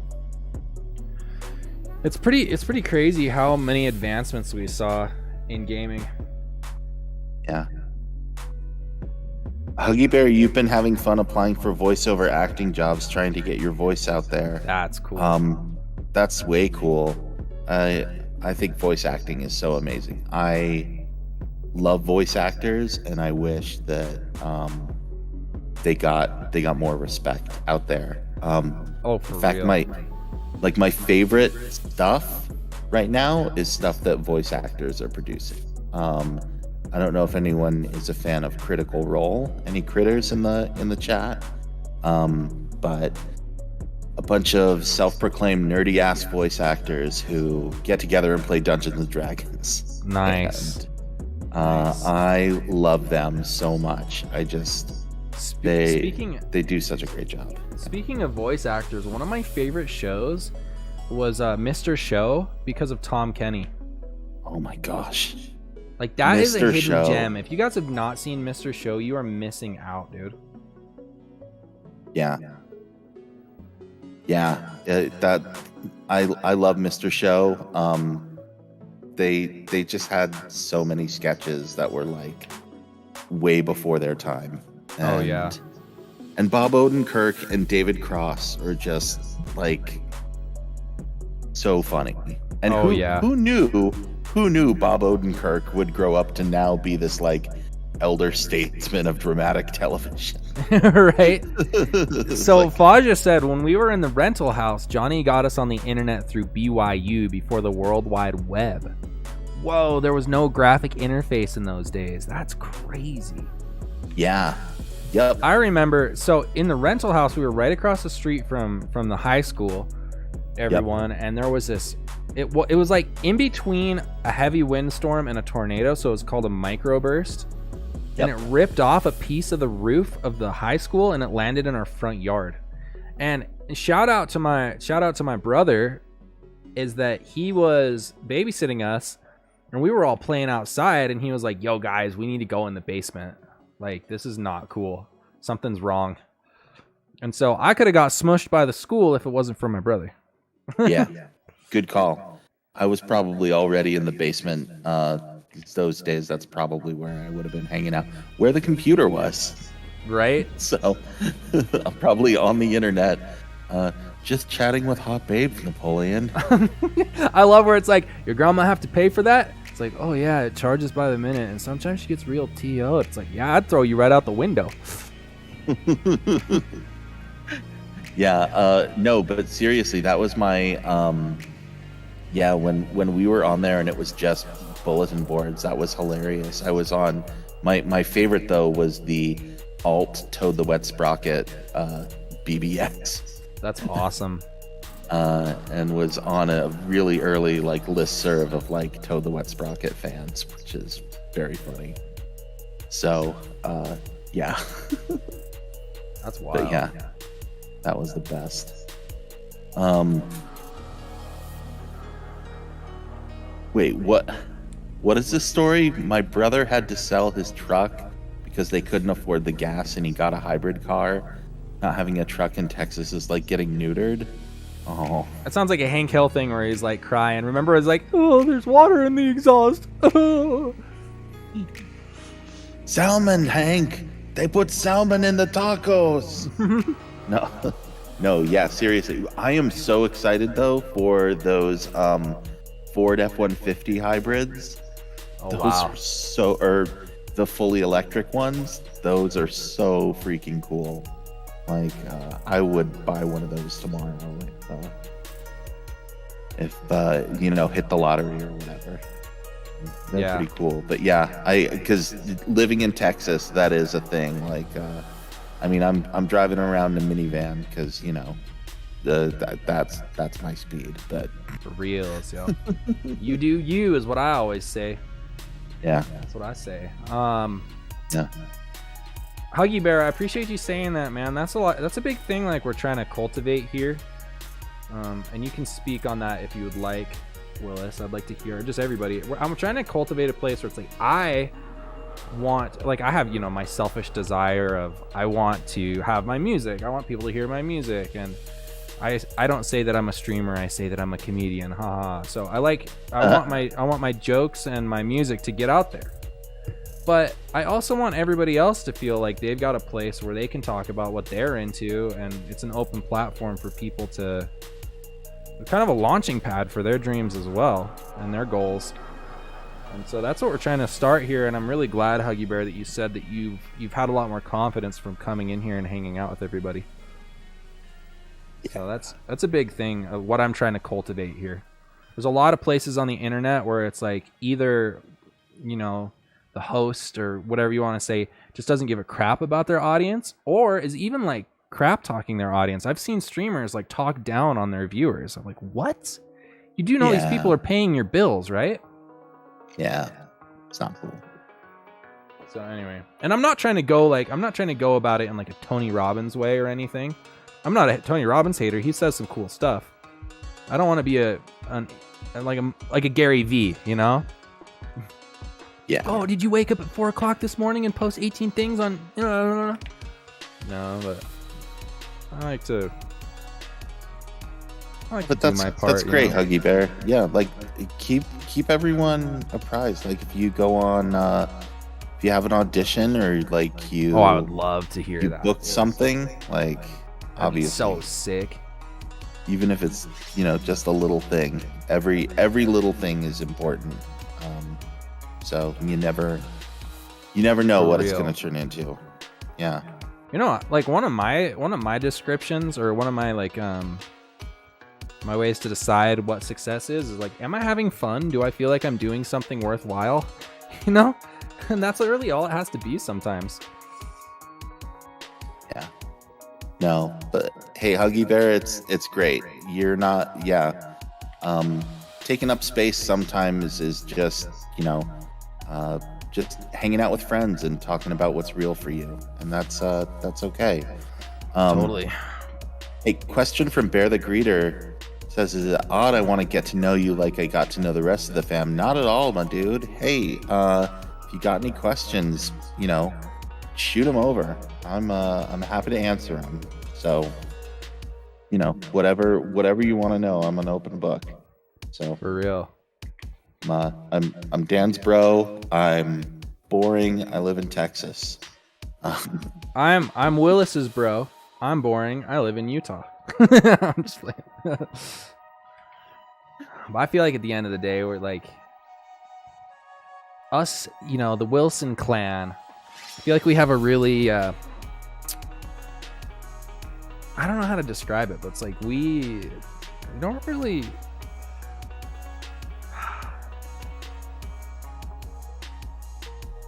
I don't know how to say it. I don't think that we're like,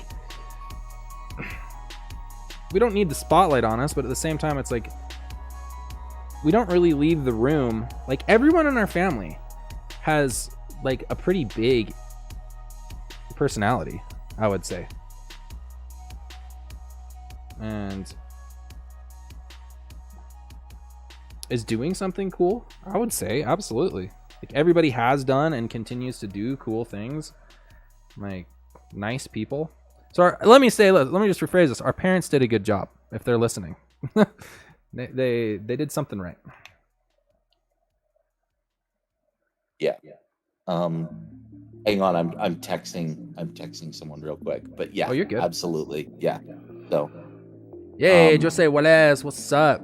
He says I used to play this game in between AOL Instant Messenger sessions, dude, right? That takes us back. What was that? What was the noise? It was like doodaloo? Doodaloo? Yeah. Oh, well, thanks. Thanks, Sassly. And it's funny how one of my branding things has become the Wilson gear.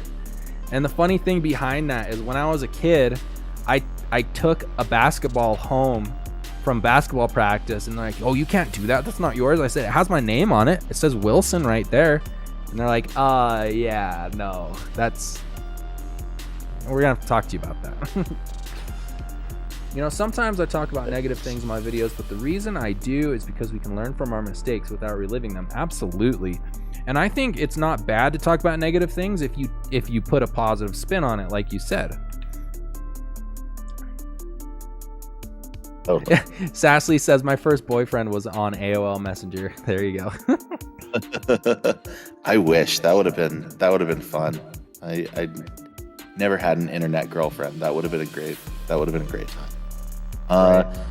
Question was what brought me to Texas. So I went to grad school in New York and had a great time living in New York City.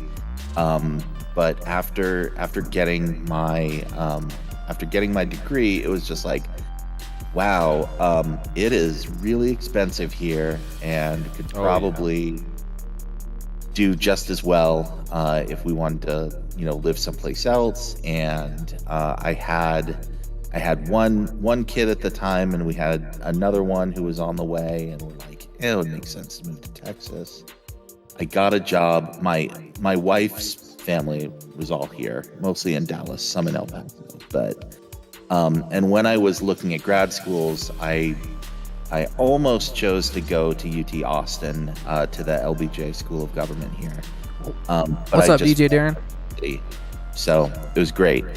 And then but like I applied for jobs here, and I found one that was like a perfect fit for my interest, which was doing community organizing and lobbying around climate, coal, and good government, and campaign finance reform, working for a group called Public Citizen. And so I moved here to take that job, and then a few years after working for them, I got recruited to work for the digital department at the Sierra Club, which is kind of in the same vein, doing environmental organizing, but all online, and doing their digital stuff, running their email, social media, etc. And we just sort of stuck around here. So that's what brought me to Texas, and that's what keeps me here. I guess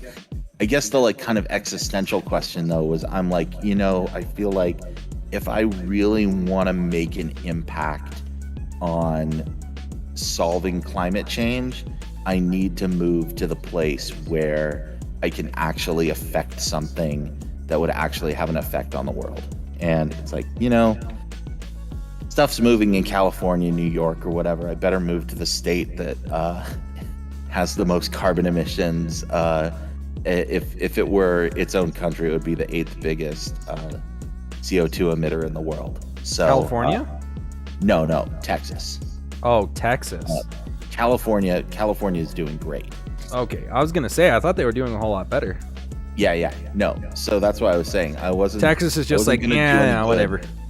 Yeah, I wasn't gonna do any good living in California or Washington or New York or wherever. I needed to move where all the coal plants were. I needed to move where all the oil refineries were, where all the fracking was, and if I really wanted to have an effect on it. And we've done some good work, and continue to do good work. And even as my focus has changed to more national environmental stuff, still doing a lot of stuff kind of locally here in Utah, or in Texas, trying to affect good stuff here. What's up, good old boy? How you doing? We've got my bro. Oh, yeah. We got Willis on the call. If you guys have any questions, it's kind of a get to know you session right now. Yeah. So we're just kind of hanging out and Texas man. don't care. They just want their weapons. LOL.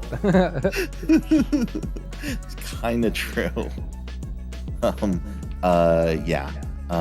There's a lot of that, but it's crazy though. You think of Texas as being this like big redneck state or whatever, and it's got that reputation, but like half the state lives in like Austin, San Antonio, Dallas, and Houston, which are these like great big cities that are like really diverse, really cool, really young, and you know, it's awesome. Like I personally would not want to live in Houston or Dallas, but that's just me. For some people, that's their speed. Austin, San Antonio, awesome. Most of South Texas and like the coastal bend of Texas is really great, really beautiful. And there's a lot of really cool people here. And it's, not everyone is the redneck, living out in Sweetwater or Lubbock or something. So, yeah. It's good times here in Texas. The only real problem is we got all these folks like Elon Musk moving in and driving all the prices up. What up, Elon? Making it unaffordable. What up, Elon? So Sassy asked a question. Well, I guess you can read it. You have the chat up? Here, let's see. What's a memory of Danny you have that's either cute or embarrassing? I think we've told the Game Boy story before, but that's just such a good story. Do people want me to tell the Game Boy story again? I want to hear it from your... they heard my version of it, which probably paints me in a better light. But let's hear the real story. Yeah. Well, real quick, I just want to say thanks to Faja, and Cray wants to come to Marfa. Oh my gosh. Cray would have a great time in Marfa. Cool arts community, and the spooky UFO ghost lights stuff. Ooh, I want to see that. Come on out. Cool stuff. Okay. I had a Game Boy. You would have been 2, 3. I can't remember how old. I was like 4 or 5. 4 or 5. Okay, a little older. And the original Game Boys ran on AA batteries, or you could get a little battery pack that you could plug into the side of it. And me being the smart person that I was, said, that's crazy to like have to keep buying Duracell batteries all the time to play your Game Boy. Let's buy the battery pack, and then it can just always be charged and I can always play it.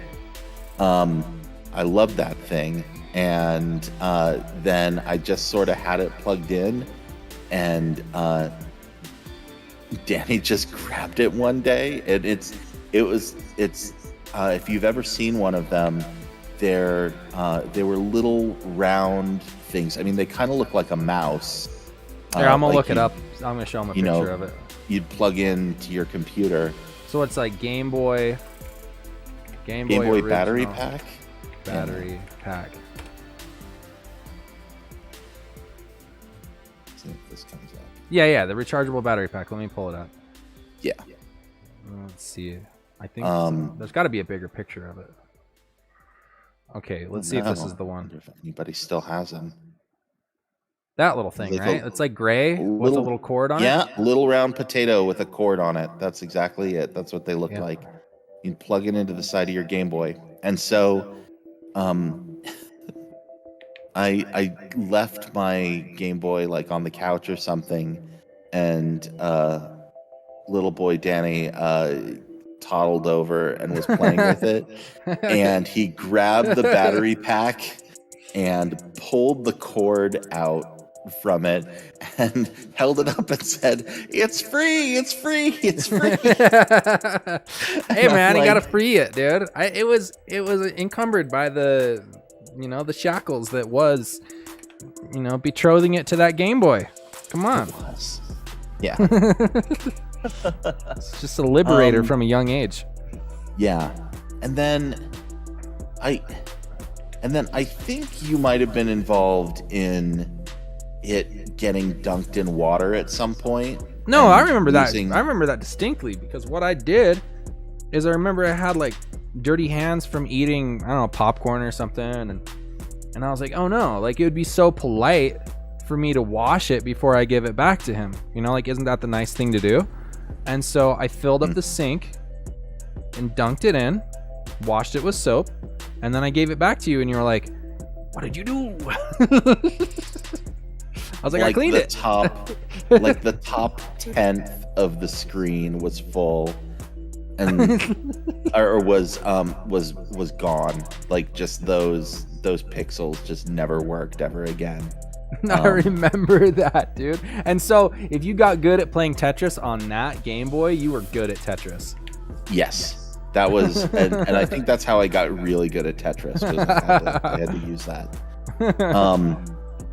Are there any mobile games that I'm embarrassed to say that I'm addicted to?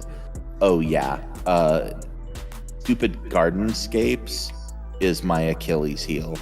That is the stupidest damn game, but I will sit there and I will break apart those flowers all day long.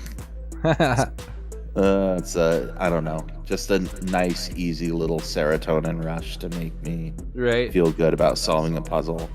I'm really getting into, I don't play Wordle, but I play Hurdle, Herdle, where it's like you get the first second of a song and you have to be able to guess Name that it. tune. Yeah. And so you get like 6 chances to hear like the first 6 to 10 seconds of a song and see if you get. I'm really good at it. But they also keep doing really, really easy songs, or at least they're easy for me. So Michelle said the quick reward thing like this. Oh yeah. I guess maybe you could say that I'm doing the same thing with all my noises on my soundboard. Totally. Oh yeah. It's like, oh, I just donated him and now he's gonna play all these cool noises. Oh yeah. Yeah. The best. Oh yeah, Chex Quest.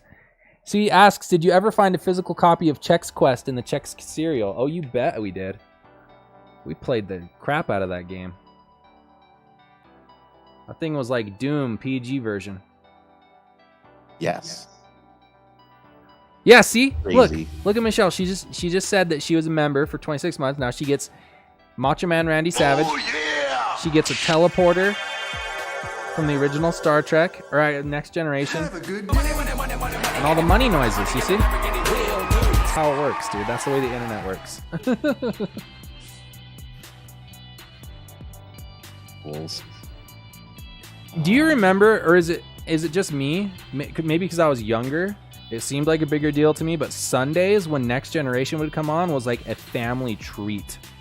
Totally.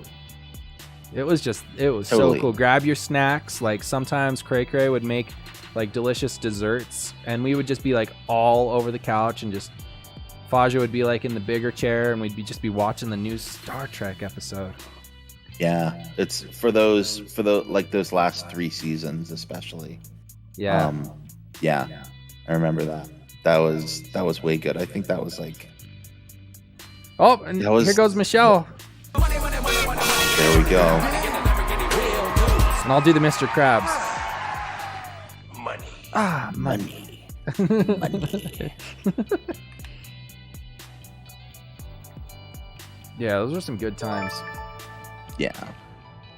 And I remember even as a little kid being almost as... I mean, I didn't understand all the humor, but I still like would joke around with it. But Seinfeld. Yeah. I of course loved Seinfeld. Oh, there's another one. Thank you. Time it's a banana. Time it's a banana.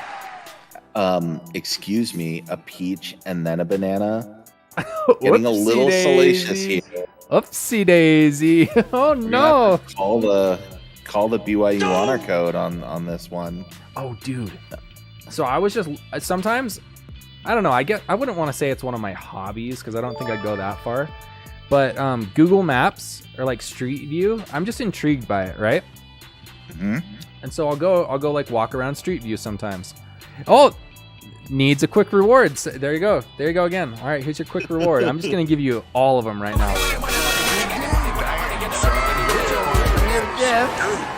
Or do not. Shut up, Wesley. Shut up, Wesley. And then I end it with back-to-back shut up Wesleys. Shut up, Wesley. Oh, and there goes Faja. All right. Austin Powers, Faja. Money train's going down the tracks, baby, guys. Let's go. I was walking by the honor code office, right? And so like you know how you can click on it and see all the reviews? 1 star was the review.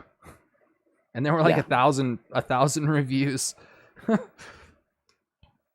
I don't think anybody who's ever had to go into the honor code office has ever had a positive experience there. Right? I think if you never had to go into that office, you were probably pretty good. Yeah. Okay, Faja says 3 more donos, and I gotta see the dancing alien.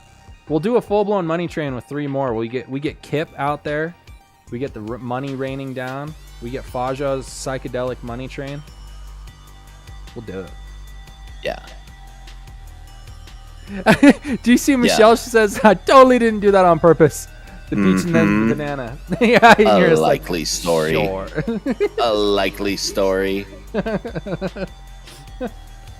Anyway, but Seinfeld, when the first time that the Soup Nazi episode, when that aired, we like went to school the next day, and we were like aghast. Like my friend Ammon Allred and I were like, just every single class we went to, like, did you see Seinfeld last night? We're like, no. Like, it was crazy. There is a soup Nazi, and if you misbehave in his line, he yelled, "No soup for you," and made them leave, and they couldn't get soup. And they're like, what? What are you talking about? Yeah, and Jerry had this new girlfriend, and they kept arguing with each other, saying about which one was named Schmoopy, and they're like, "No, you're Schmoopy. No, I you're remember Schmoopy." that, dude. And then they did it in line, and the soup Nazi got mad, and he's like, "No soup for you." Yeah, I remember George being like, enough with the Schmoopy, Schmoopy, Schmoopy. Yeah. So no, I remember like even in elementary school, like those running gags were like everyone was talking about it in elementary school even. Yeah. That was good times. We have a request from Bear the Greeter. I'm gonna make sure we can secure this. Let's see.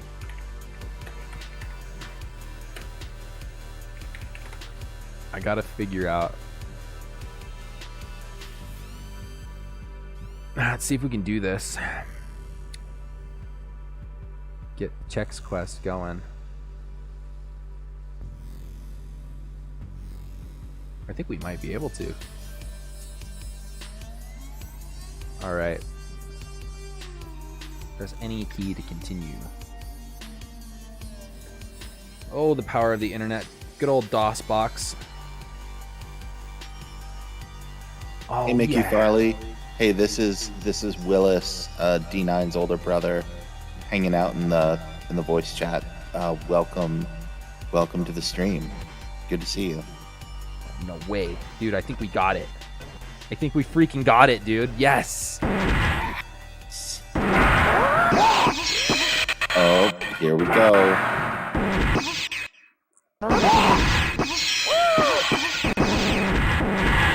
I gotta turn that sound volume down, dude. I don't know how to turn it down. Michelle, again with the hot dogs. You're gonna get in trouble. Well, it looks like I know what a JPEG is. Do I look like I know what a She's doing it JPEG on is? purpose I now. just want a picture of a goddamn hot dog. I didn't mean to.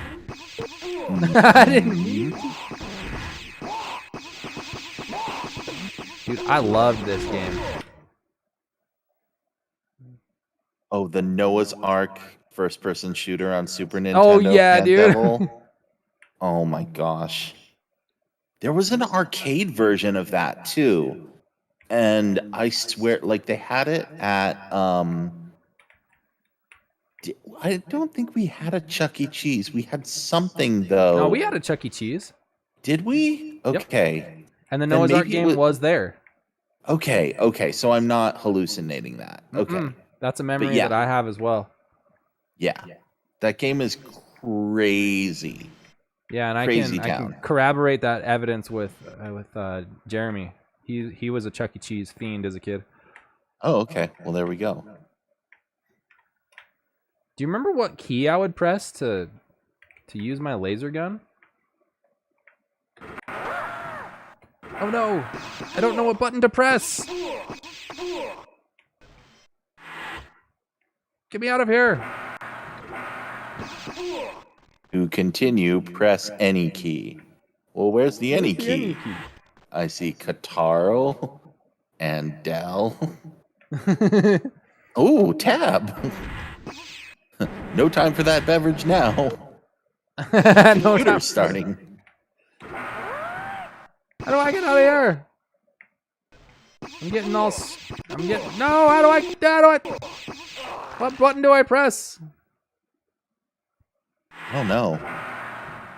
Press F to pay respects. Dead. Michelle's good old looking boy. for more. What's up, Six Bows? How you doing? We're very Michelle's close. looking- I think we're 2 away from the dancing alien. Michelle's looking for more sexual It says, read innuendo this. donos. Aha! There we go. Aha. I think if Michelle's gonna keep looking for sexual innuendo donos, we need to get the for your soundboard key. the Aqua Teen Hunger Force of your sexual innuendo is priceless. Oh, there we go. Okay, now, dude. Now it's on. Can I hop in my There we go. spacecraft? No. I can't believe they just like Chex made this and just put it in their cereal. They're like, enjoy. Here's a freaking video game we made for you. Oh!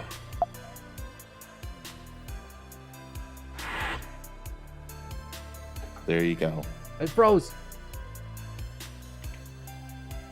I hit control so many times, my computer thought that I was trying to enable voice dictation.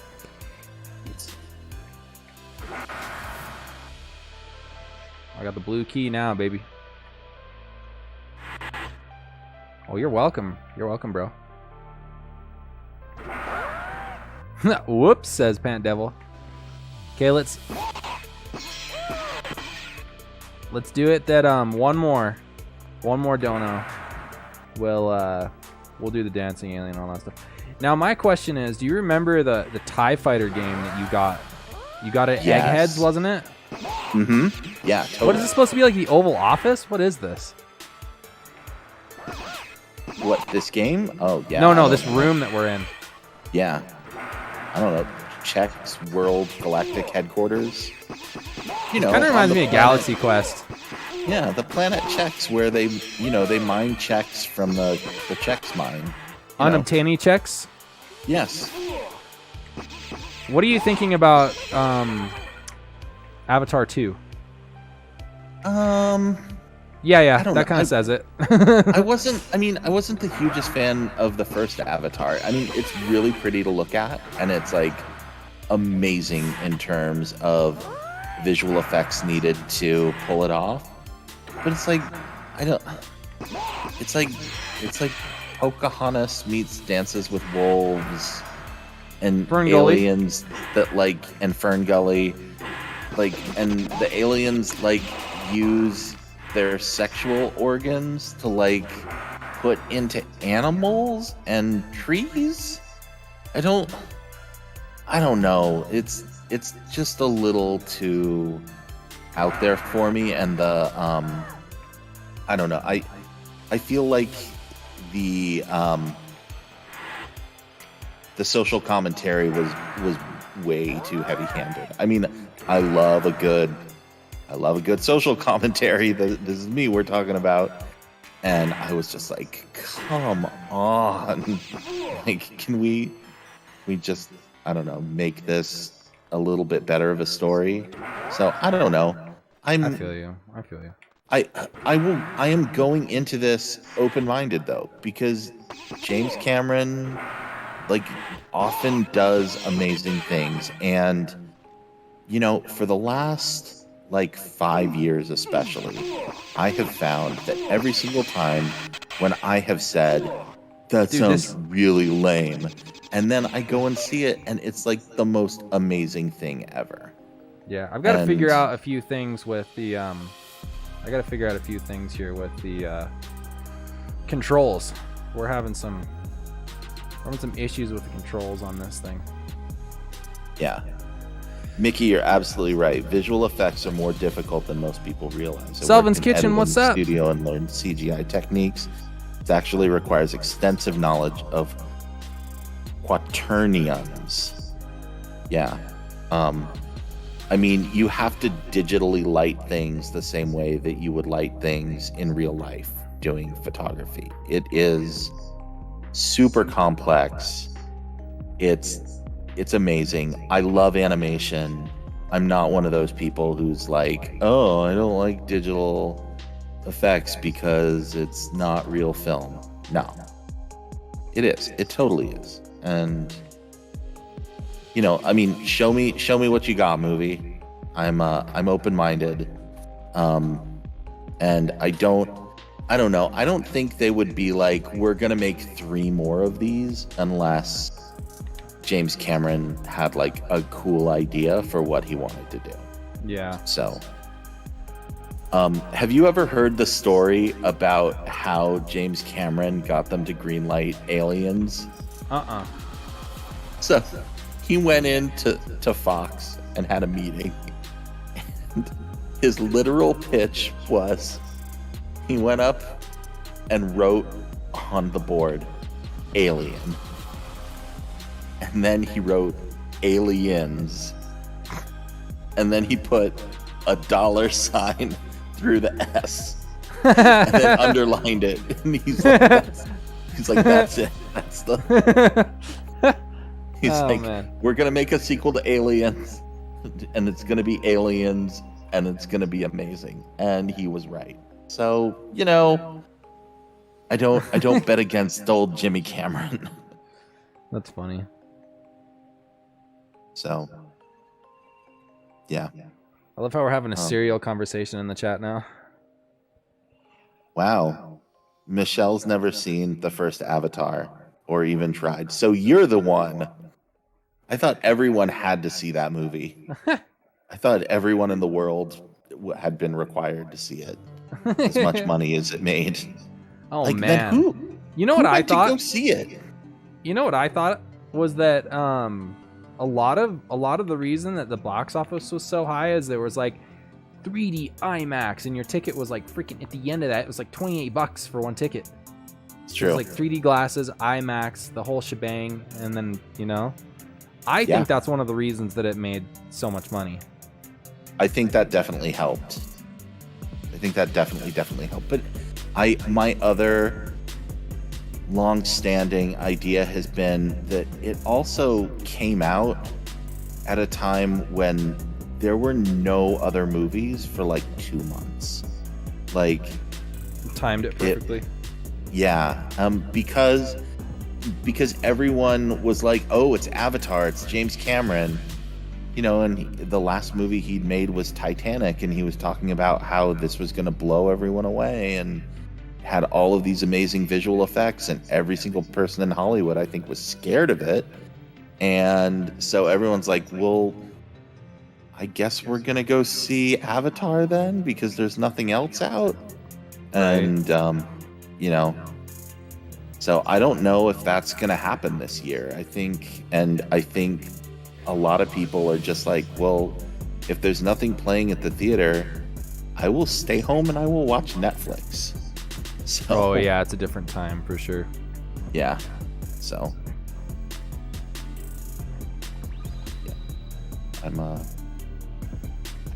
Huggy Bear, your mom bought every version of that movie. That's awesome. Dude, your podcast really made me want to go watch a movie at the Sarah Theater. That's hilarious. Is it still there? Oh, dude, freaking Jefferson Starship is playing at Sarah Bowl, dude. I should go see them. Wow. That's hilarious. Sarah, Mickey Farley. Sarah. That's hilarious. And then you can be like, hey, they built this city on rock and roll. Yeah. I mean, that's potentially a venue you could sneak backstage and be like, yo, what up, dude?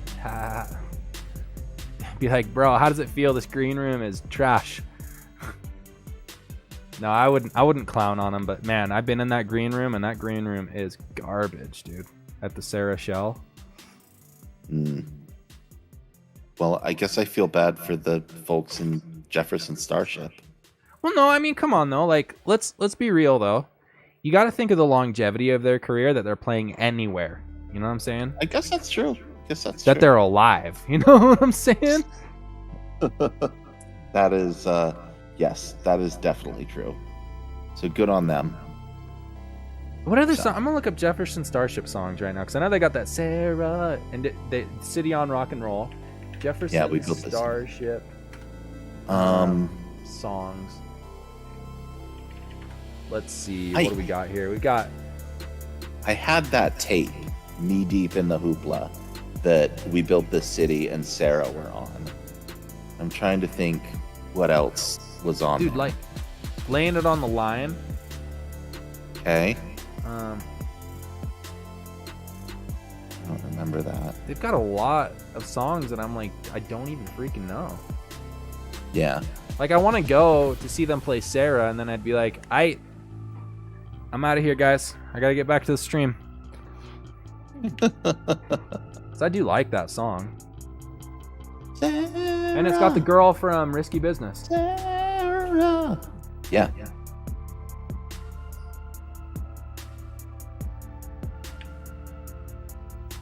Oh, there's an indoor Sarah? I didn't know that. Wait, isn't it funny they're going to be playing Sarah at the Sarah? Yeah, I thought that was the whole, like... I know, I didn't put two and two thing. together. I didn't put two and two together. I just like that song. Okay. Flew right over my head.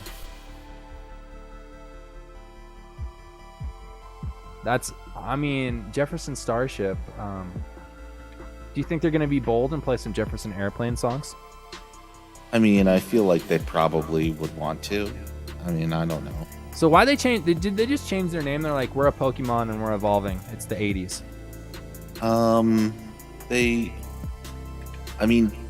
had a bunch of people who like came in and out of the band. So like, yeah, that's true. So it's Grace essentially a new Grace band, right? Slick, who had started with them and was like, you know, the whole like White Rabbit and that whole era of like psychedelia, like she wasn't with the band anymore. So I thought that's why they changed, but I don't know. Maybe is Faja still in the chat? Maybe Faja knows better. 'Cause that's. Bet you he's eating some Maggleby's cake right now and just like living the good life.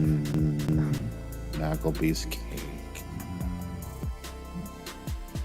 Oh, that'd be cool, Huggy Bear. Yeah, Bear the Greedo. That'd be sick. That'd be awesome. We could do that. We're going into bonus overtime right now. I don't want to keep you too long if you've got stuff to do, but I'm enjoying it. I'm thinking Friday night. I'm thinking of going a little bit longer. I've got some side work that I've been doing that I got to get caught up on, but I'm enjoying this, so I'm going to stay a little bit longer. Nice. Yeah, it's always easier to have guests on the stream. Well, I'm always happy to jump in. I'm not always available, but hey, it's Friday night right now. Yeah, there you go. And now it's going. Do you guys have any more questions for us? Stump the Willis. See if you can. No. That's a new game show with co-host Ben Stein. Oh my gosh, I was so good at Win Ben Stein's money. It's like, I'm smarter than you, Ben Stein. I would totally be good at this game. Yeah, I remember that. And what was Adam Carolla was the co-host? No, it was Jimmy Kimmel. It was Jimmy Kimmel. So no, it yeah. was? Yeah. Why did I think it was Adam Carolla, dude? Adam Carolla just Because- has like that dry humor that would work. They did a show together, didn't they? No, because at the same time, Kimmel and Carolla did the Man Show, and I think I want to say they like aired back to back like new episodes on Comedy Central. Like it would be like Win Ben Stein's Money at 7:30, and then the Man Show at 8. Okay, here's something. Do you think they could have done a standalone Daily Show type show with Norm Macdonald? Yeah, I think they should have. Could have. But he That got would've kicked off been great. SNL for being like super insensitive, which he's got kicked out of a lot of things for being really insensitive. Well, and specifically being insensitive about OJ. Yep. And saying OJ's a murderer because the head of NBC was like friends with OJ Simpson and did not like that. And so Faja had an answer on the Jefferson Starship question here. Marty Ballin was the heart and soul of Jefferson Airplane quit. They hired a bunch of young studio punks from LA. That's when they changed their name to Starship. Grace was still with him. Okay. Oh, no way. So there we go. So yeah, it was just like a retooling then, right? Yeah, something like that. But Marty Balin quit. Okay. Yeah. Then that's what it was. I was just mixed. Yeah, I am not deep on Jefferson Airplane or Jefferson Starship. Hey, Suplex, what's up? It reminds me of the sort of the metamorphosis of Fleetwood Mac into the 80s.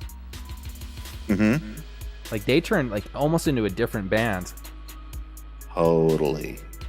I mean, yeah. I hate liking Fleetwood Mac because freaking Stevie Nicks is just I listened to a podcast with her on the Oprah podcast and I was just like, whoa, dude, you're ruthless. You just like very very self-serving. It feels like Fleetwood Mac, like they all hated each other and loved each other at the same time. And I don't understand how that is possible to like work in that kind of a situation. Well, it's like I think everybody's as well, always mad at each other and they're all sleeping with each other too. So Yeah. it's like, what? Well, there's that, and then I don't want to completely like just talk down on Stevie Nicks because at the same time she was part of the whole era of you're feeling worn out from touring, you're feeling burnt out.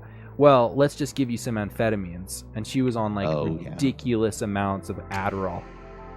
Mm-hmm. And that stuff a lot of times can like make a person very heartless in a sense, or just like it like puts their emotions at bay, and I don't know. It's just like, yeah. So I'm not like anti Stevie Nicks. It's just like I kind of feel weird listening to their music. I like a lot of their music though.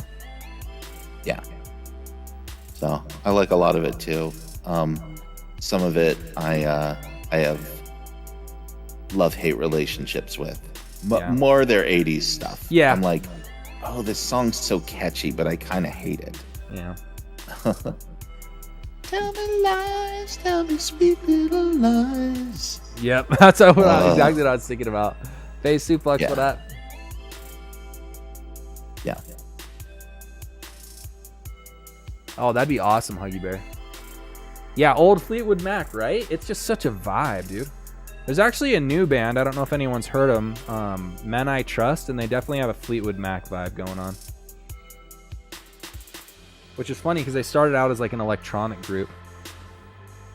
Ow. That's interesting. That's cool. So yeah, I feel like that whole vibey kind of, I don't really know how to describe it, but I feel like that music's kind of coming back. Yeah, I mean, and some of it, I mean, never really went away. There's always been That's like true. that. It's true. That sound. What was her name? Jewel? Yeah, Jewel, and Like, in a sense, she had that vibe. Yeah. I don't know. For lack of a better term, that like middle California sound. It's like, yeah. So. Yeah, totally. Yeah. What?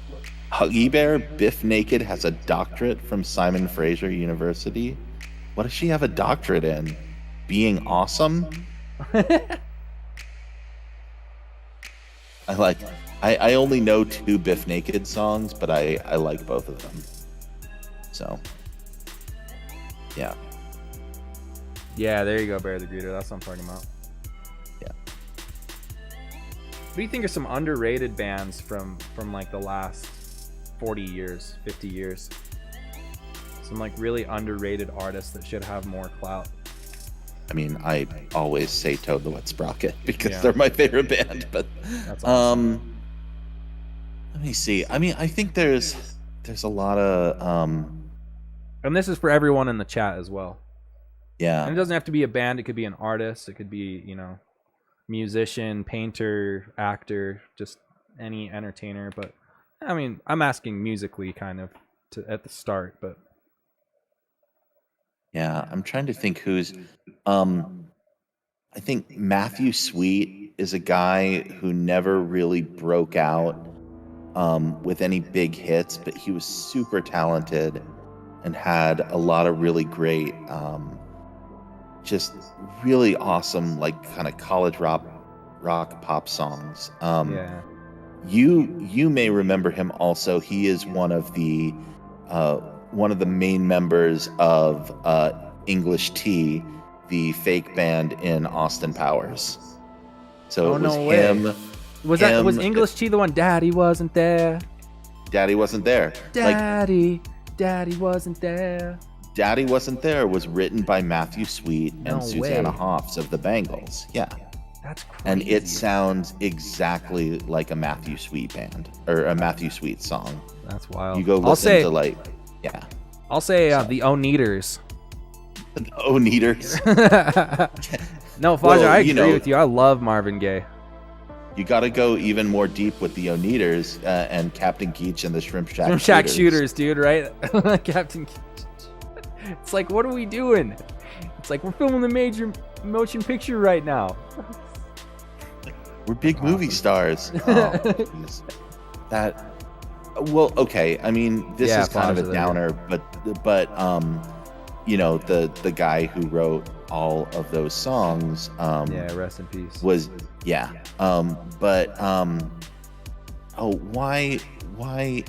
is his band Fountains of Wayne? Fountains of Wayne. I was thinking Jars of Clay, and I knew that wasn't right. Yeah. And I knew something of something. But yeah, Fountains of Wayne was definitely Stacy's mom. They're doing a Spinal song. Tap sequel? No way. Yes. No way. That's awesome. Yeah. Growing Yeah, up, I always no. thought Spinal Tap was a real band until I was like 9 or 10. They are a real band. What are you talking about? All right. Okay. No, I'm kidding.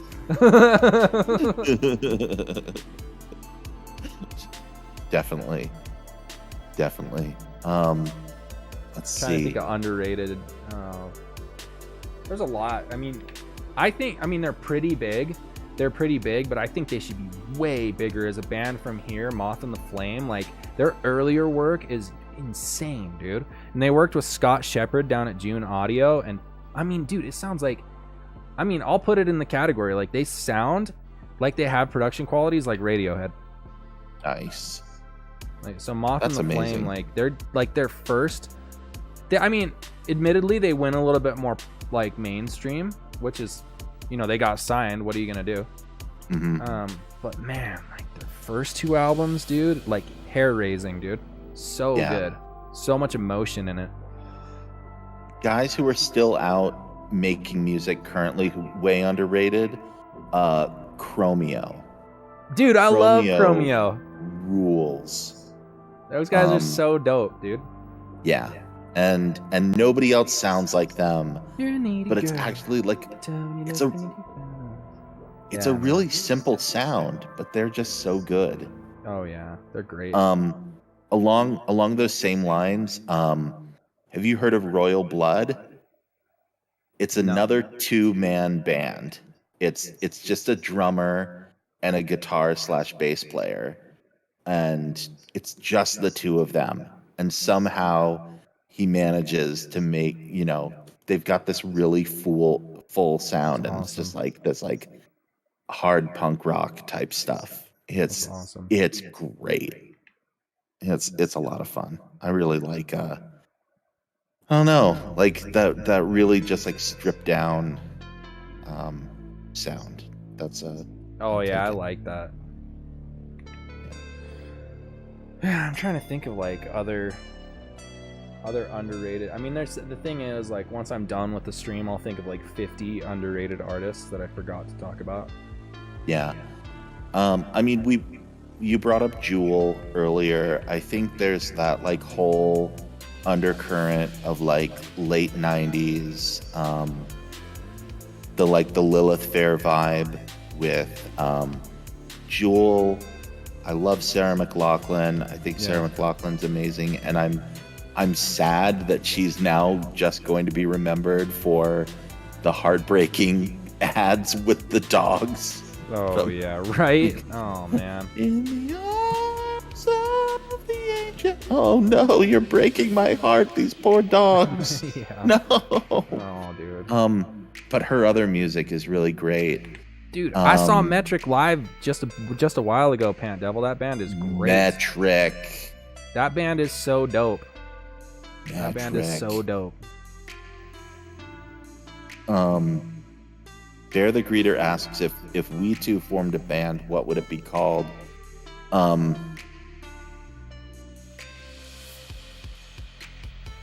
always thought Jet Defect would be a good band name. Jet Defect, that's pretty cool. Yeah, I don't know. Two Stupid Dogs. That's what we'll be called. Two Stupid Dogs. That show was awesome. Roy Buchanan. I have not heard of Roy Buchanan. Yeah, I've not heard of Roy Buchanan. That either. made me think of like one of my all-time favorite musicians that like nobody knows about is Ray Lynch. Oh yeah, okay. That dude makes amazing music. Oh, and also,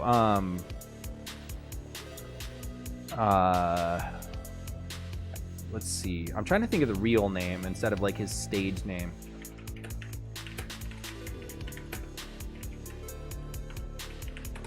I don't know his real name.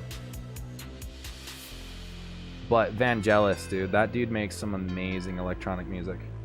Like, oh yeah, Blade Runner soundtrack is crazy. That Blade Runner soundtrack is just so wild. Yeah.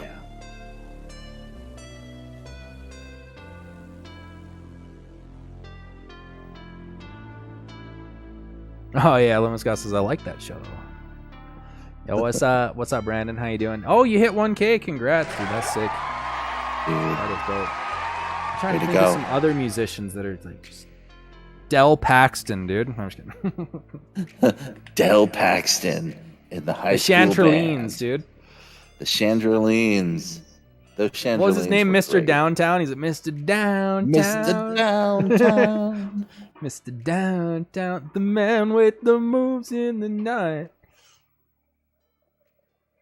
That entire soundtrack is crazy good. Yeah, freaking awesome, Wow. dude. It's wild that Tom Hanks wrote that movie, man. Yeah. Talented guy.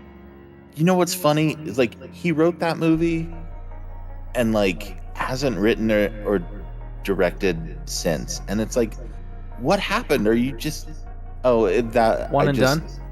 It was perfect. Why would I ever try to top that? So Right. I don't know. It's Oh yeah, Jen Blossel's got a great voice. Oh, also Book on Tapeworm, they're amazing. Yeah, I don't know if I would really call though like Moth and the Flame underrated because they have like their songs and TV shows and like they're signed to a major record label. No, but I do feel like they should have like millions of subscribers instead of like 100,000. So yeah, I'll say they're underrated.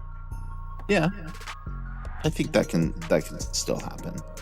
I mean, in that same sense, I mean, I would think that like The Cure and the Smiths Oh my gosh, are dude. still like underrated, gosh. even though they're like You're talking about some of the very best well bands, known. dude.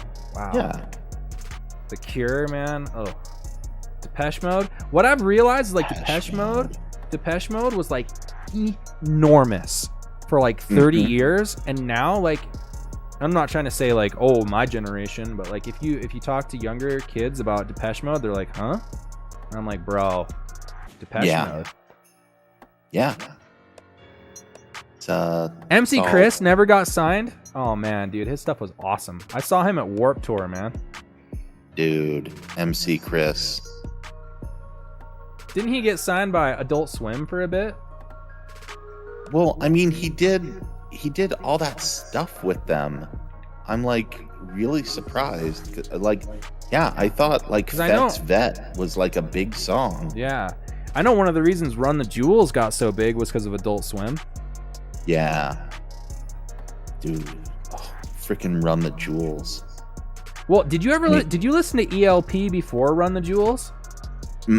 So No. I was listening to him on his solo project like back in 2006, and I was like, this dude is amazing. How come he's not bigger? And then I was just like overjoyed when he started getting huge in Run the Jewels. Yeah. And I think Killer Mike is just, and not only like an amazing musician, but just like a thoughtful, ridiculously smart human being. Yeah, for real. And I'm like amazed. I'm like, could we like put Killer Mike in charge of stuff? Like, I've seen him like show up on like political talk shows and stuff, and I'm just like, dude, explain to me how like Jim Jordan is in Congress and Killer Mike is not. Like, I don't get it. It baffles me. So, Yeah. yeah. All right, here's a question. Here's a question for everybody. Like celebrity, musician, actor, or whatever, who you think should be like, well, maybe not president, but like governor, leader, senator. Who do you think would do a good job with a little bit of pointing their finger?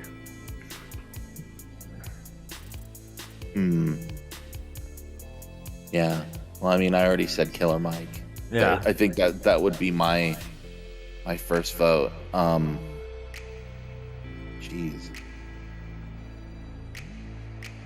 I know who I wouldn't want in office is Russell Brand. What is his deal? I don't. I don't know, man. His hair got too messy and it twisted up his neurons. And then it didn't. Like, it. I don't know if you saw Death on the Nile, but he's like almost unrecognizable in that, and he isn't doing any of his Russell Brand stuff. And I'm just like, you're so boring. Like, I don't. You're not good. You're just. I don't even know what this is. This is awful. This is stupid. So Michelle says Mike Rowe. He's so down to earth and understands the working man. Sure. I don't always agree with Mike Rowe, but I would take him over about half of the people in our government right now, for sure. Yeah. Let's see. How about Paddington Bear? I'm just gonna start throwing out fictional names now. If we are polite and good and nice, the world will be right. whatever that. Paddington 2 is like my heartbreak comfort food. Like, if things are wrong in the world, I can turn on Paddington 2 and feel like the world isn't such a terrible place if it can produce a movie as like pure and wholesome as this. So Yeah. So yeah. What about Dexter Boy Genius? He'd figure out some stuff, wouldn't he? No. Do not touch the button. Easy, do not touch You the not know what to button. do. Nuclear war. And then you'll get Mandark in there to mess him up. If Yeah. Mandark, Because, Mandark would be like the arch nemesis. Yeah. It'd be terrible. Ha ha ha ha ha ha. Freaking Mandark. Elon dude. Musk, governor of Texas. No. So wait, did he just move there? Thank did you. I haven't been following the news on Musk. He has a couple of places here, and he built a giant factory here in Austin, and is moving a lot of their operations here for tax reasons, meaning he doesn't want to pay them. And he's also got SpaceX here in South Texas too. So he's got like a big operation here. The problem with Elon Musk is I think he has a very like one-dimensional view of a lot of problems that are actually incredibly complicated. And I don't think he would really offer the types of solutions that Texas needs to sort out things as complicated as like the Texas power grid. I don't think he would be able to figure that out. So, I don't know. I don't want Elon Musk in charge of Twitter, so I definitely don't want him in charge of Texas. So, let's see. What's another good question? Night Sassley. A good hypothetical. Like, who would win a race? Could Superman beat the Flash? Could your monorail beat the Flash? I'm trying to think of something better.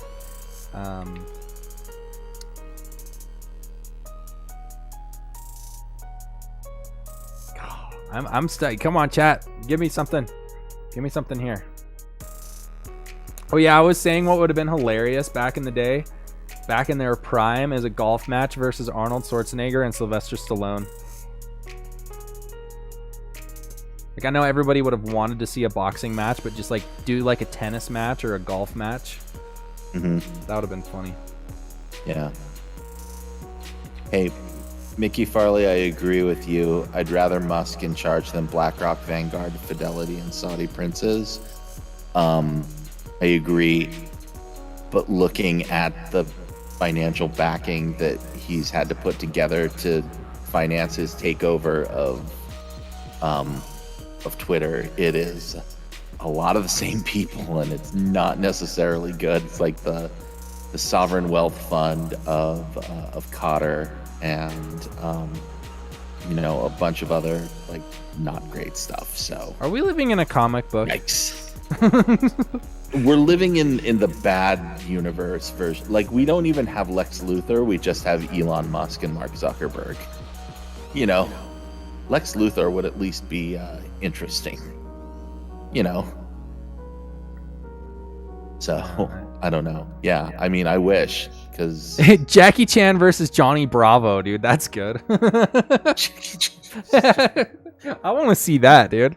Do you remember the Johnny Bravo episode where he was with Scooby-Doo and his whole crew? That was awesome. Wow.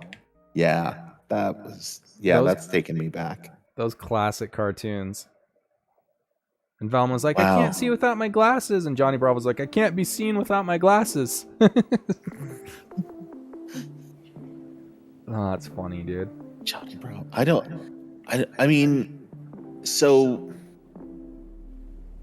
Jackie Chan has more skills than Johnny Bravo. Johnny Bravo's probably got strength. Now here's a question. Now, it was the 90s, so things were a little different. Do you guys think that Johnny Bravo was on steroids? How do you get that sort of body with like a pecs? Almost definitely yes. His waist was like the size of his neck, and then his chest was like the size of a pickup truck. Yeah. Little Miss Goth, Jackie Chan could outsmart Johnny most of the time, I think. Definitely. Like, that's what I loved about, like, late 90s Jackie Chan movies, is, like, it just felt like their stunt team was like, okay, we're going to go into a room and we're going to have some paint buckets, a ladder, a step stool, and a broom. What are we going to do with all of that? And then they just, like, choreograph a fight scene.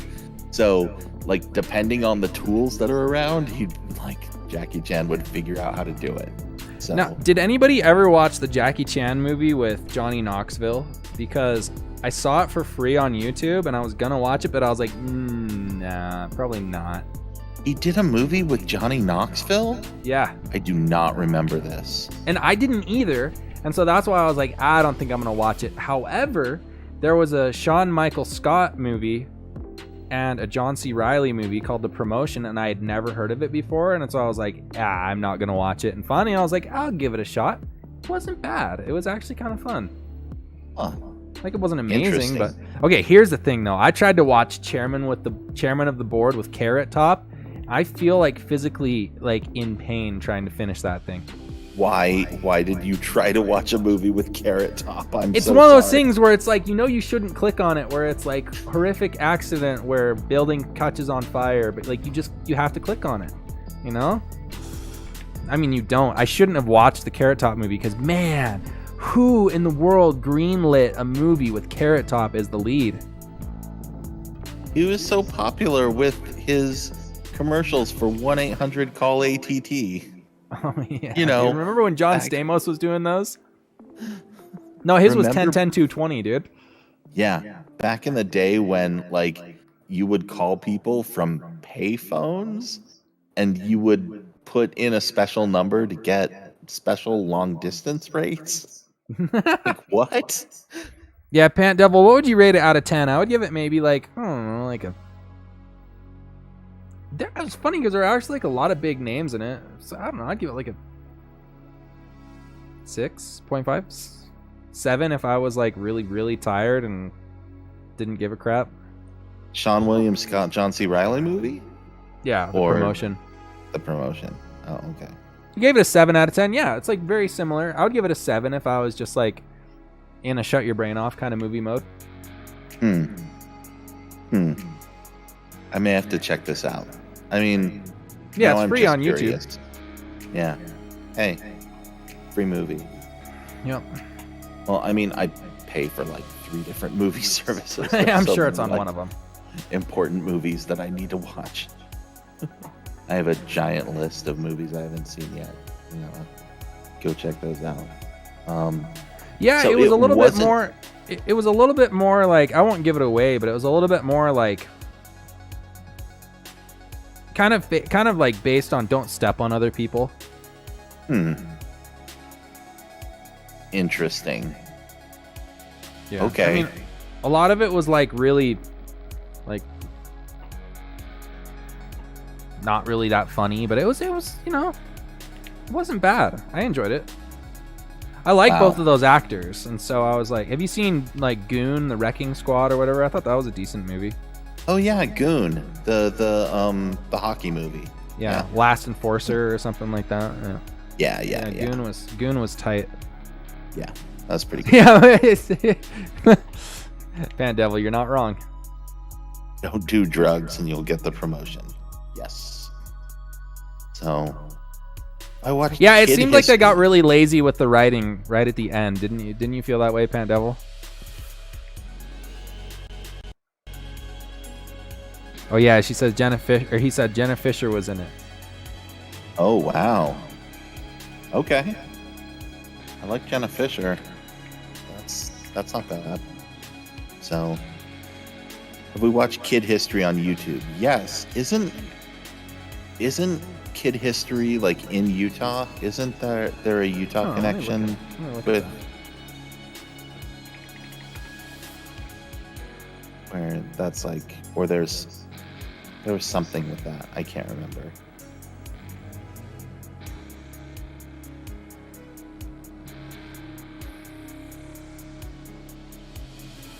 Yeah, I'll have to look it up. Yeah, they are. Yeah, they are. Bear the Greeter says yes. There's actually quite a few like decently big YouTubers in Utah.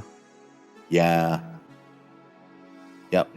There's some big ones. And my friend's brother just randomly like blew up on a finance channel. Oh, no way. That's Yeah, awesome. so I'm super proud of him. Go check it out, Honest Finance. Someone drop that link, please. Nice. Yeah, he's been killing it, dude. He a lot of what he got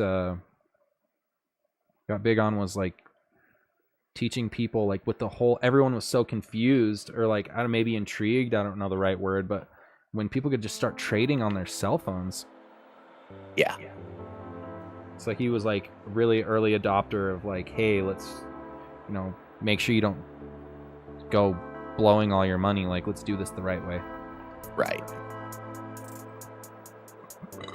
It's so crazy to me how like people can just have an idea and start up a YouTube channel and like really, I mean, maybe I'm just saying this because this is what I do, but like really help people, you know? You don't have to have this huge network behind you. You can just in your basement hang out with people and get your message across. Dude, I fell down the weirdest YouTube rabbit hole. I started like finding videos of guys who like go out and clear out culverts from... Yeah, dude, I went down that same rabbit hole, bro. What is up with that? Why are... There's like a hierarchy of oddly satisfying YouTube rabbit holes, and it's like pimple popping is like the lowest level, and then it's like power washing, and then yeah, it's do you like ever watch the culvert detail clearing. videos, the car detail videos? Yeah. Yep. Yeah. Mr. Detail Geek. That's one of my guilty pleasures. Mr. Loveth. Yeah, man, it's a great idea for sure. How you doing, my friend?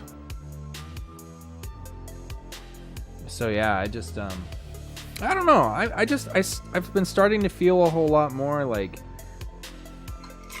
responsible, I guess. Like I've got some people chilling with me. I want to give them a good experience. Like I don't know. Like I'm not doing much, but I want to make people's lives a little bit better.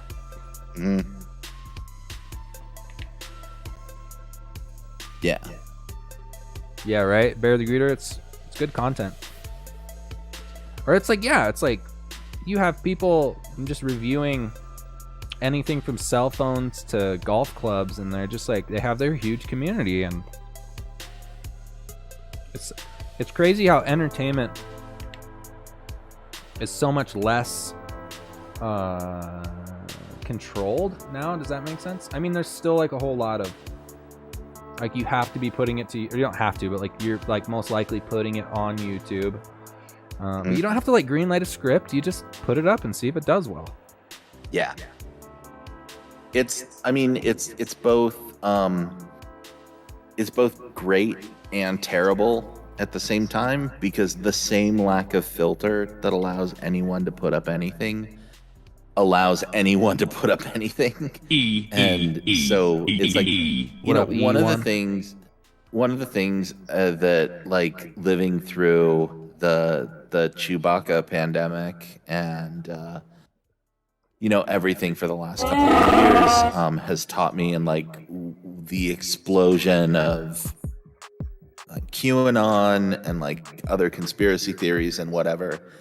It's like I think the reason that most of those people actually like got together was like they found themselves a community of like people who were also like kind of like scared or lonely or whatever, and like and they believed weird things about like, you know, Hollywood you know, child pedophile cults who drank baby's blood or whatever. That's wild. But dude.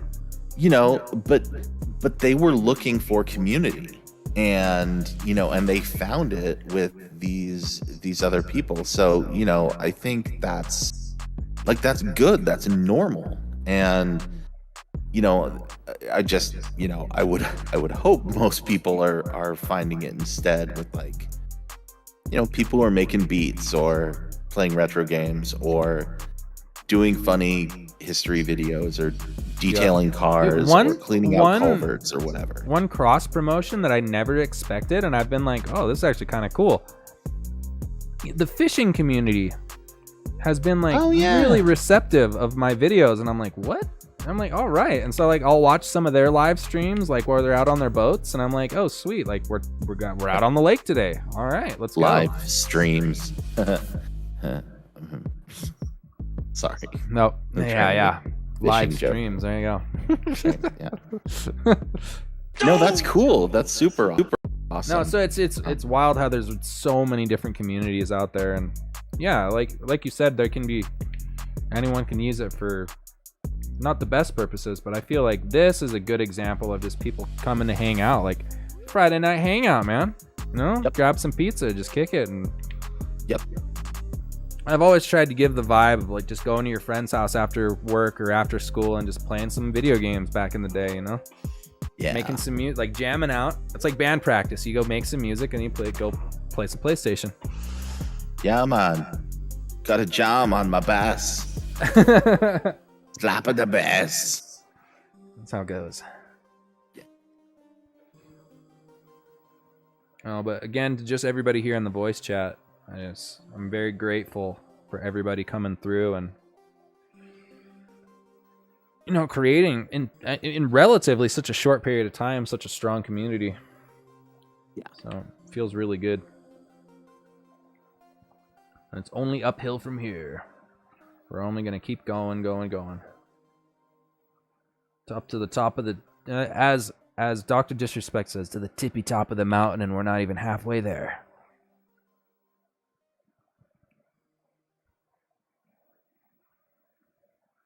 Slap it up crazy bass, what Mr. Levitt says.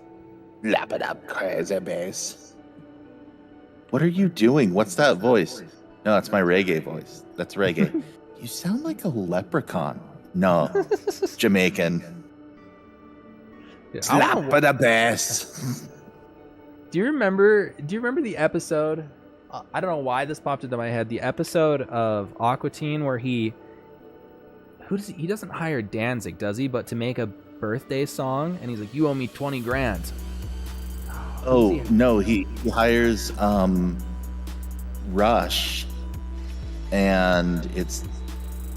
Does Geddy Lee actually show up in the video? I can't remember. But he's like, think about it. We'll make royalties every time someone sings a birthday song. This will be the birthday song. Yeah. He hires Rush to do the song, and it's like this crazy song that no one can sing because, you know, Geddy Lee's voice is extremely high, and it's like, oh yeah, they're like, and they will ring out with 11 bells. Yeah. Oh man. Yeah. That was like one of the first big Adult Swim shows, wasn't it? Yeah. That was pretty big. I mean, Space Ghost was kind of the thing that launched all of it, but that was before like Adult Swim was Adult Swim, and it was just because like, Aqua Teen first showed up on Space Ghost, right? Yes. The episode was called Baffler Meal, and the three of them were a knockoff Happy Meal, the Baffler Meal, and it was Frylock and Master Shake and Meatwad, and then they made them their own show, the Aqua Teen Hunger Force, and that's when they're like, hey, we should just, and they bought rights to Family Guy and Futurama. And oh, it's so sad they had to say goodbye to, well, I mean, I don't even watch Adult Swim anymore, but just for the nostalgia's sake that they had to say goodbye to Family Guy. Yeah. And then they would just be like, oh, and then we're gonna play these other like adult cartoons, and then we're gonna have some of our own craziness. And then as it got more and more. Was the Eric Andre show ever on there? I know that Loiter Squad was. Oh my gosh. The Eric Andre show. I think we watched Legalized Ranch. I think we watch his pizza ball sketch like once every couple weeks in this house. Time to deliver a pizza ball. Time to deliver a pizza ball. It's great. Eric Andre. Eric Andre, just like dude. Pure chaos. Yeah, it's the best. Yeah. Little Miss Goth, you loved Space Ghost. Do you have a favorite Space Ghost episode? Oh, my favorite one's Donny Osmond for sure. Yeah. We Or the one with Banjo. Banjo, Banjo is great. Banjo! No! Why do we hurt the ones we love? Or where freaking Macho Man Randy Savage plays his dad. That's the best. This old man goes and, oh yeah! Just over in the corner.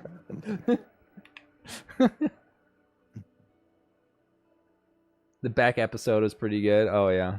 Heck, that was a great one. There was one where they interviewed Tom York from Radiohead, and then like in the meantime, Moltar was like trying to figure out how to burn 100 copies of Radiohead's CD. That's so crazy, dude. Yeah, It's wild how many people they had on Space Ghost, dude. yeah, it was pretty great. Had Bob Odenkirk and David Cross on there from Mr. Show.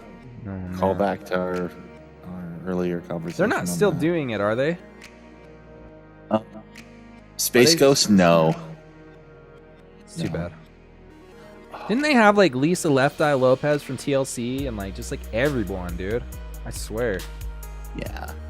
Little Miss Goth, the episode with him thinking Bjork was his girlfriend. Oh, the fun.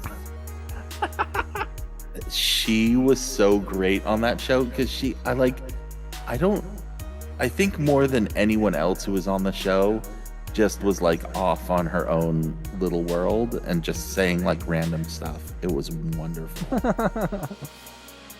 So, Faja says he really liked Tim and Eric's awesome show. Great job with Dr. Steve Brule. And I ain't scared of puppets, but I don't really like them very much. you ever get leaves on your driveway? Just spray it off with your hose, dummy. For your health.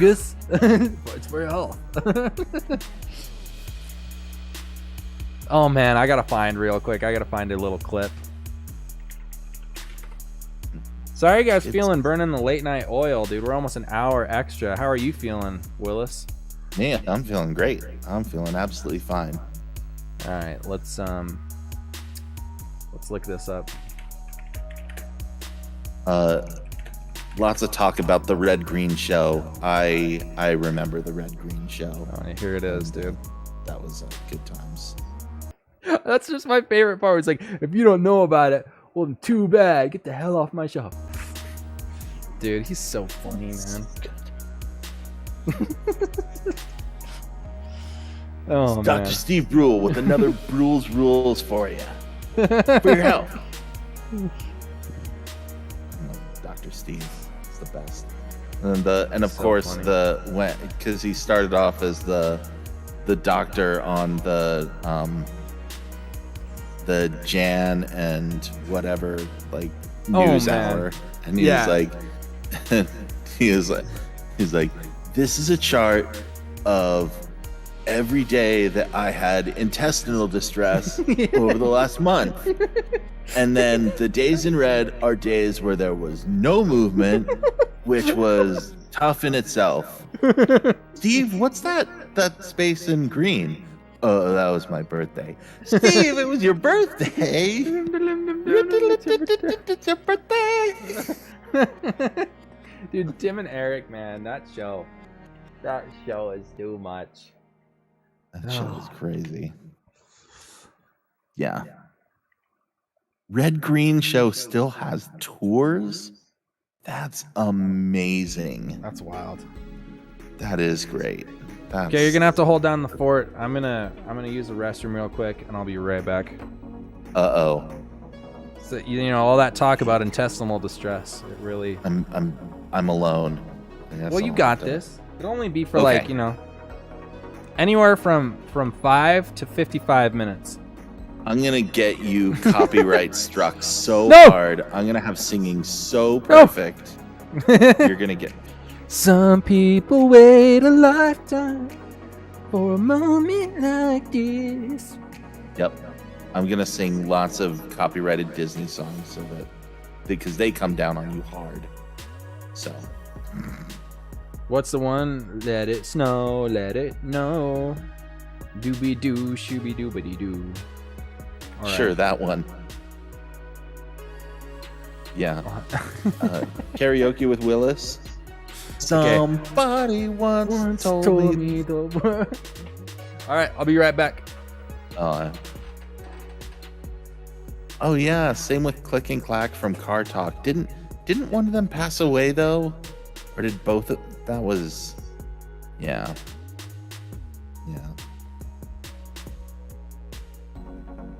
It was good times. I'm singing Let It Go in my car. It's a good song. Everybody likes Let It Go.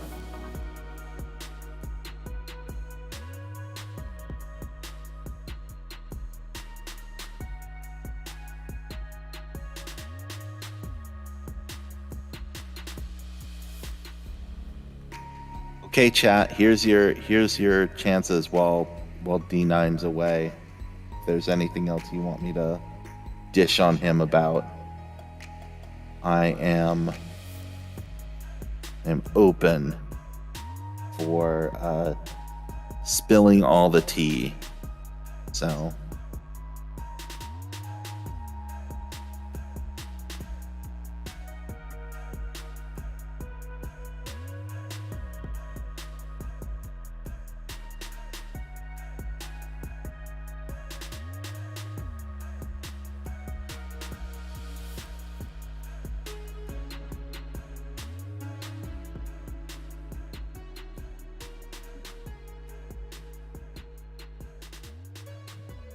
It's for your health, you dingus. Oh, already back. Wow. Yeah, I was not having intestinal distress. I was just having, you know, these Will's cups. They've got a lot of liquids in them. But gotta pay. That's what you need. Is you need the Forrest Gump. I had about 6 or 7 Dr. Peppers. Ba-da-bee, ba-da-bum, ba-da-bee, da-da-dum. When did I and D9 have a real bonding experience growing up? Oh man, tons of times. Lots of stuff. Geez, like I would when say one of our bonding experiences was trying to beat that damn Tasmanian Devil video game. Oh my gosh. Oh. That game was so hard. Like, impossible. And yet, like, it just addictive enough that you wanted to keep going. But you're like, What's up, Stone Cold? I think I can beat this.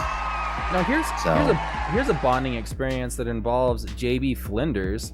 Is he would attack you with candy corn, and then he would, if you actually wanted to eat some of it, he'd make you lay down on your back, and then he'd like, as if he was you know, like watering a plant or something, just drip them into your mouth. I remember just like getting a face full of candy corn, and I'm like the only one of my friends that I know that loves candy corn, and I think it's because of JB. Probably. And I still hate candy corn, and Flinders still knows that. And I think that came up on the podcast last week. No, I loved the candy corn, man. Maybe it was just in our group chat. Something came up about remembering candy corn recently. But yeah. So yeah, Mills, if you haven't heard, this is my bro on the chat. We're talking about bonding experiences. I mean, I don't know. We just I mean, you have to understand that for the first 17, 18 years of my life, we'd spend like 5 days a week together hanging out. And so, no, we made a full-length film together. Yeah. That was awesome. Yeah. And I have a really distinct memory. So after, I'd been gone for 2 years in Russia, and I came back, and I'm just like, chilling, and it's like the first time I'm back in America in like 2 years, and I'm like asking you and your sisters, I'm like, so what are you into? What are y'all doing? And you just like opened up your save state of Final Fantasy VII. Oh yeah. Like right before the final boss fight, and I'm just like, this is the coolest stuff I have seen. And I remember you would study at school, or like you'd be at work or something, and you'd come over and like knock on the door, or just like, I think you had a key, and you're like, are you guys using the PlayStation? And we're like, oh no, it's free, it's wide open. And you like were grinding on your save file. Yeah, I tried to beat that game. That was tough. It's a long game. Yeah, 4 different discs. Yeah, I got there. So yeah, like spring of 2000, y'all went on like a little vacation or something for your spring break. But it was my finals week, and so I came over and house sat during that time, and like tried to beat it, and I just couldn't. I like barely even got out of disc 2. Right. And so I was like, and so I just come over and keep trying to play it for like that entire summer. Yeah. Yeah. Hey, Bear the Greeter, you want to be on the podcast? Yeah, we're always looking for other people. If you're into Disney princess movies and you've got one that you've got like a strong take on, we're always up for like talking to interesting people. I'm trying to think of some. Some movies. So here's what we've got. Coming up.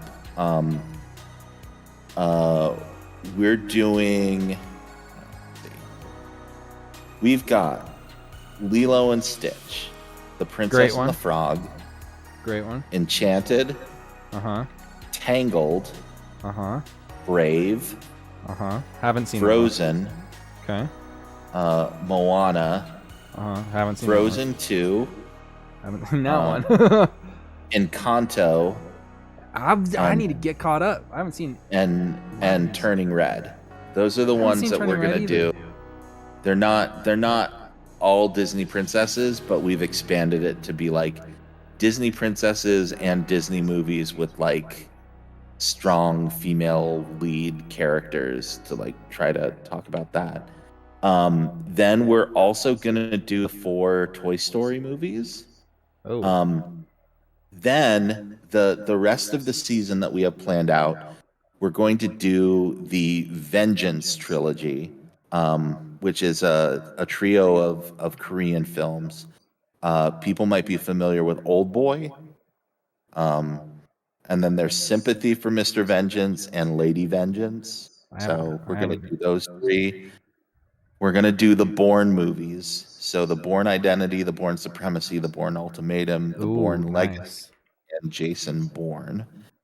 And then we're going to do all of the Rocky movies. Okay. I gotta be part of some of that, dude. Okay. That's where you got me going. Yes. Okay. Yeah. I think.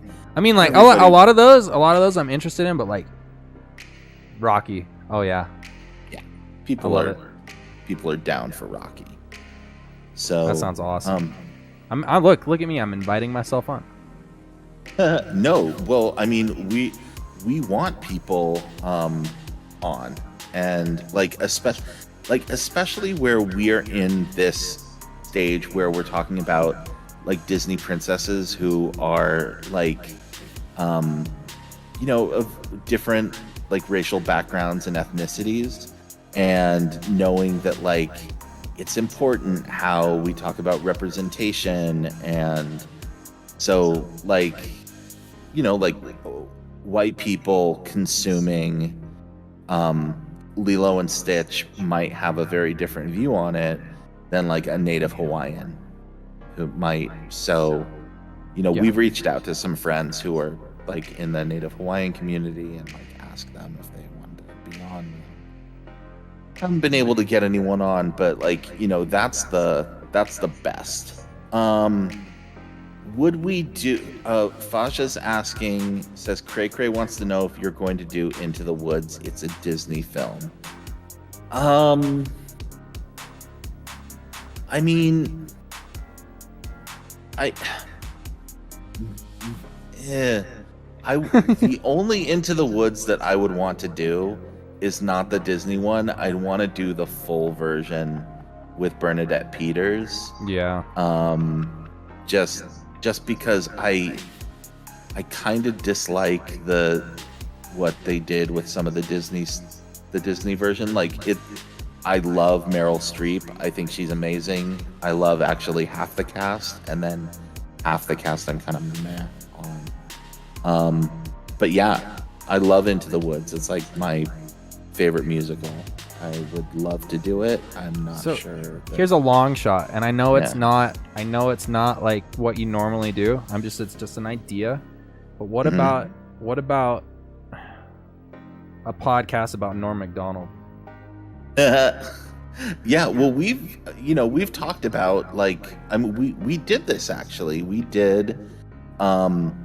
We said we're gonna make an exception, and rather than it being a franchise, we're gonna do all of the Dolly Parton movies. And so we took like her run of films where she was the star, and we said like that is the quote unquote Dolly Parton franchise. I think we could maybe do a Norm Macdonald one.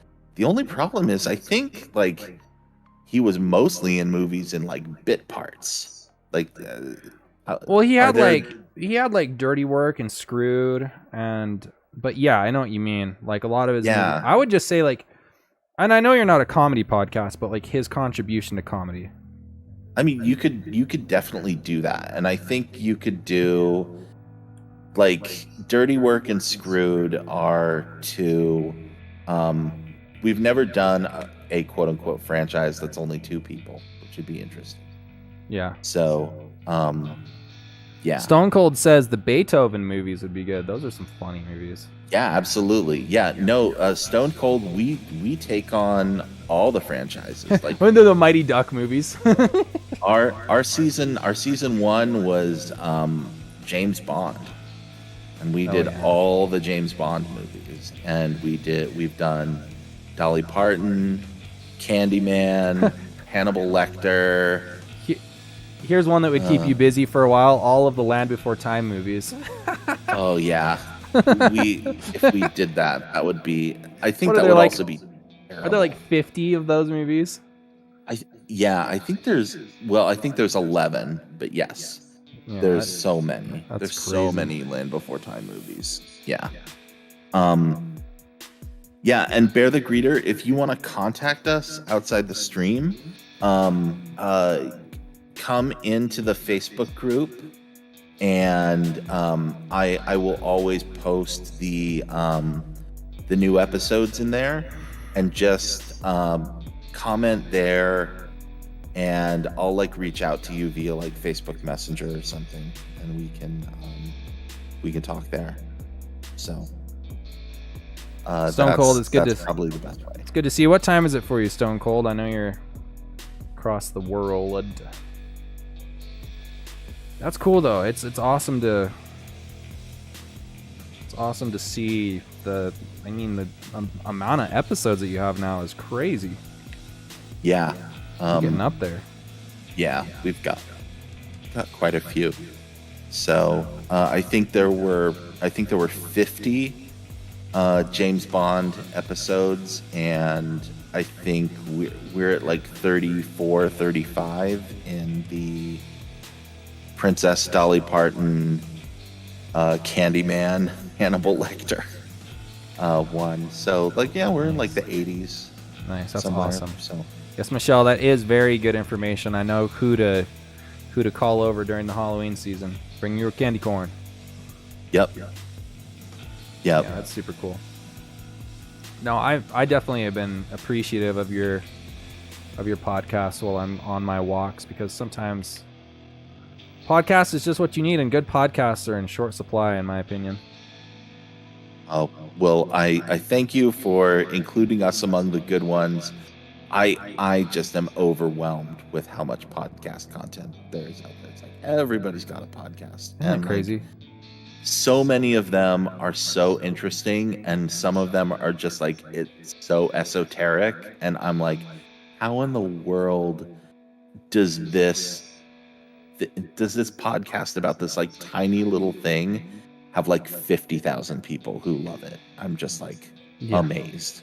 I'm like, Yeah, it's okay, wild. cool. Well, they found an audience, and that's cool. That's really awesome.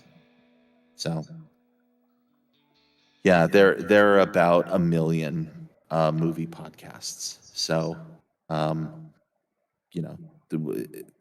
yeah, we try to, I don't know, we try to mix it up with the background of like what, how the films got made, why they turned out the way that they did, what they mean, and like all of our personal experiences with it, and what we liked about them, and what we don't like, how we'd change them if we could, so on. So yeah, it's a good time.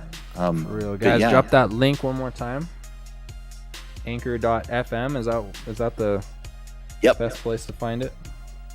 Yeah, the anchor page has links to all of the places where you find podcasts, so you can very easily find it on Spotify or Apple or Google Podcasts, or if you have a podcatcher that just wants an RSS feed, they're all in there. Anywhere you listen to podcasts, it should be up there. So we're always trying to keep up with it. So Can't remember who I was talking to, but I was just thinking of random movie facts, though. So I was telling him that.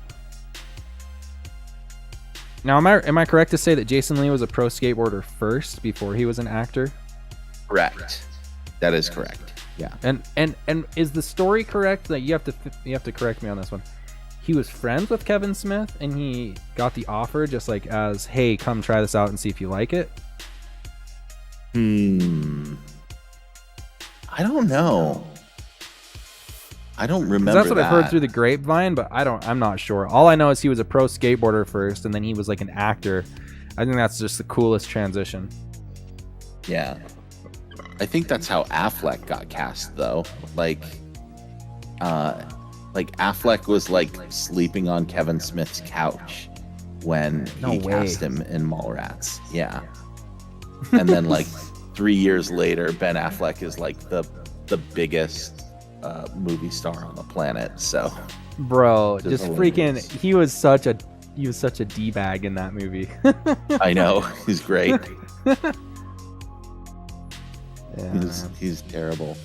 And then Kevin Smith wrote Chasing Amy and gave both of them another job with completely different characters. So that's crazy.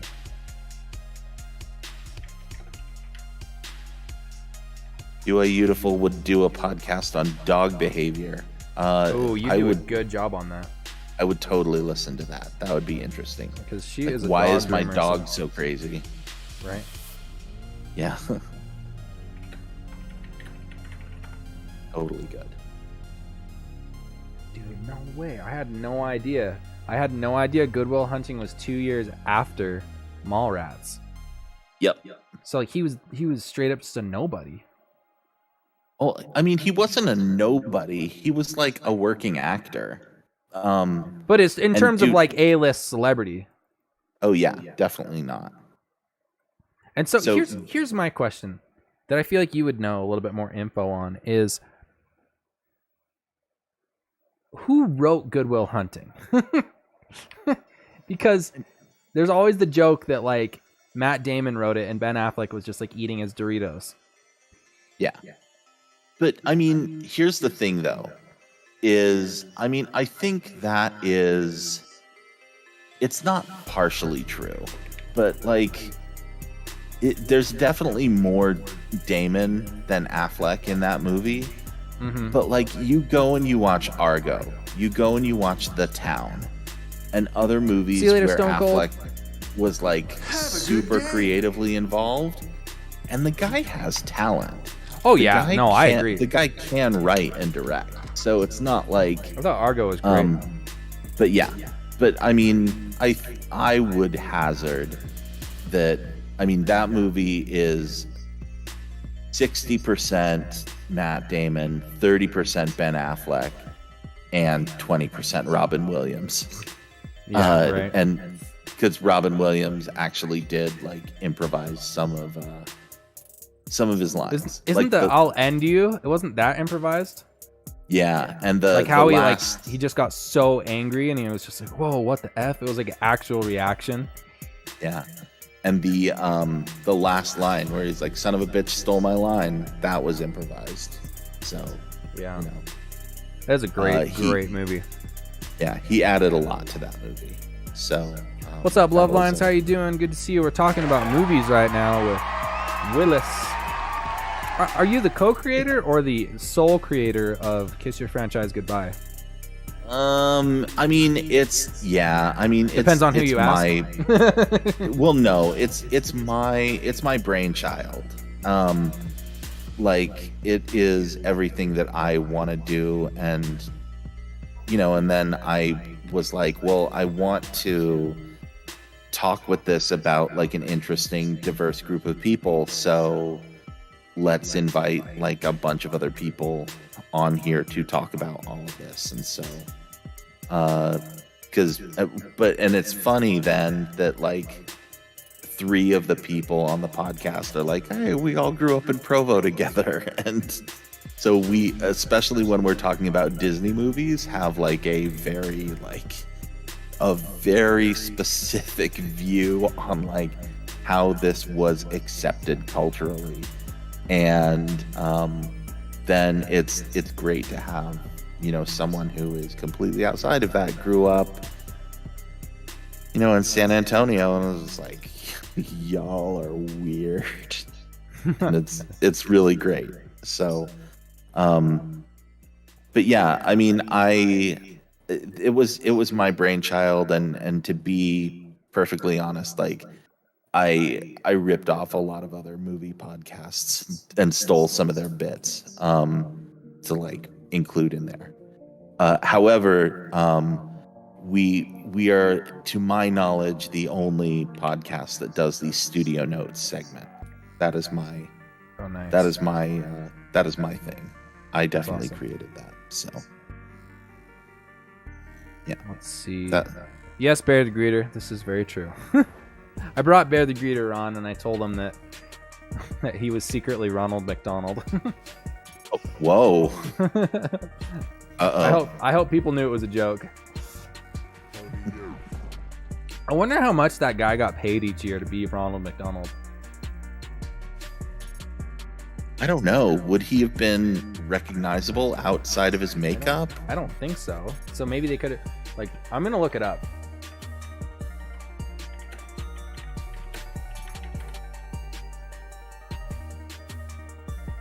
Oh yeah, there's been a ton. There's been a ton of different ones.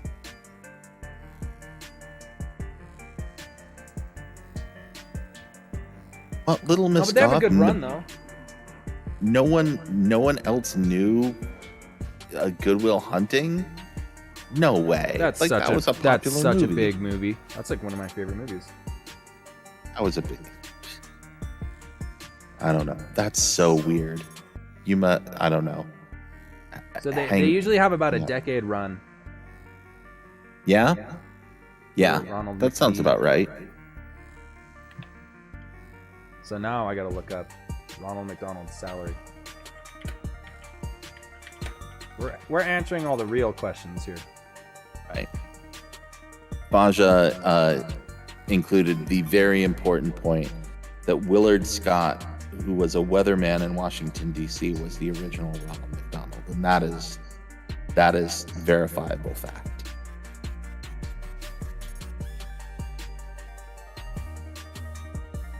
Oh yeah, dude, the original guy who like had like the tray, the magical tray where burgers would appear.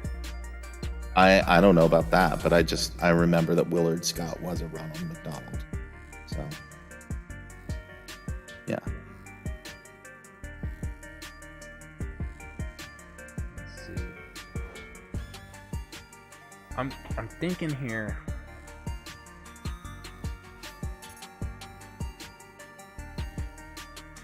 I'm trying to read this. Oh come on! I gotta pay $8 to read this. Yeah, hold on. What? You got they like subscribe to someone's Substack or something? Like, So okay, so there's different tiers of Ronald McDonald because there's so much stuff going on, and so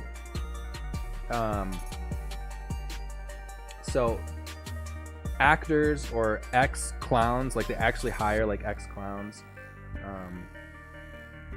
These people who would just like go to regional events make about like 40 grand a year, but the people who are doing like a show a day, like super busy, they're making about 100 grand a year. But the people who are acting in the commercials are making like good money, like I mean like actor money, $500,000 a year. nice. Yeah, I want to know who because there's the guy who I remember from all the 80s commercials. Yeah. Oh yeah, no, the guy from the 80s. Let me go back to the Wikipedia page. No, it's okay. I mean, it's not. No, like I'm like down a rabbit hole now.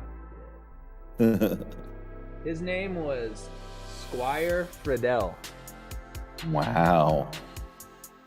So it's actually known. That's interesting. And did he have another career outside of being Ronald McDonald?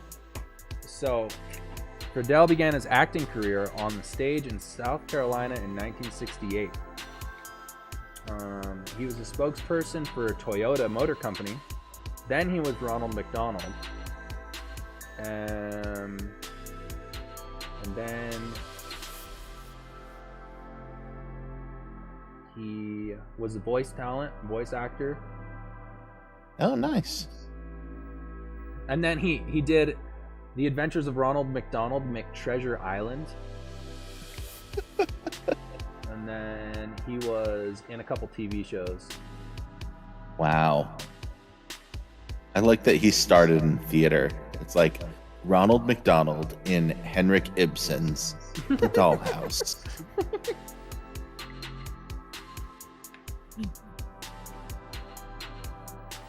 That's good.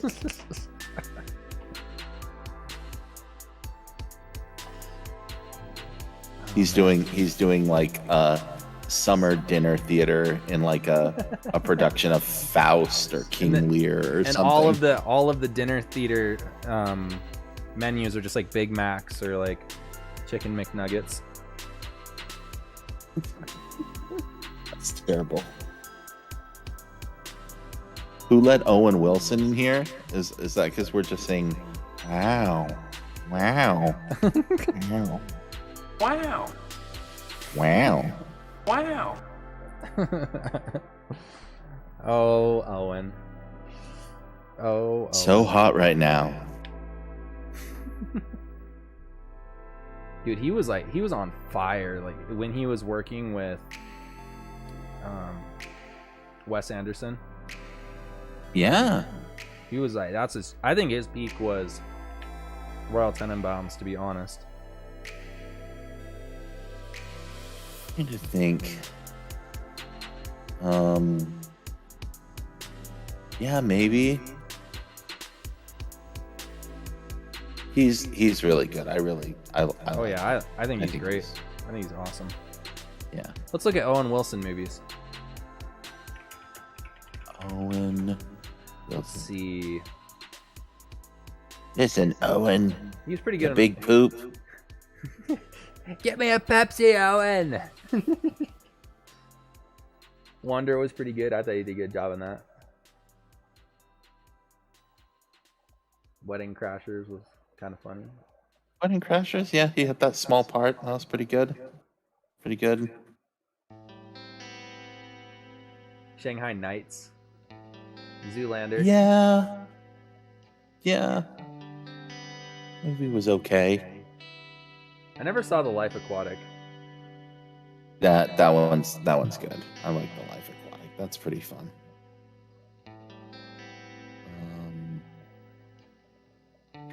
Let's see. But yeah, he has some good movies. I really like The Royal Tenenbaums personally.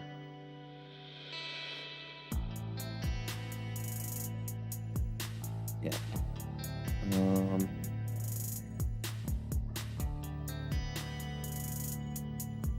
I mean, he's got all the Cars movies, of course. Wedding Crashers, of course. I did not like Starsky and Hutch. I thought that movie was.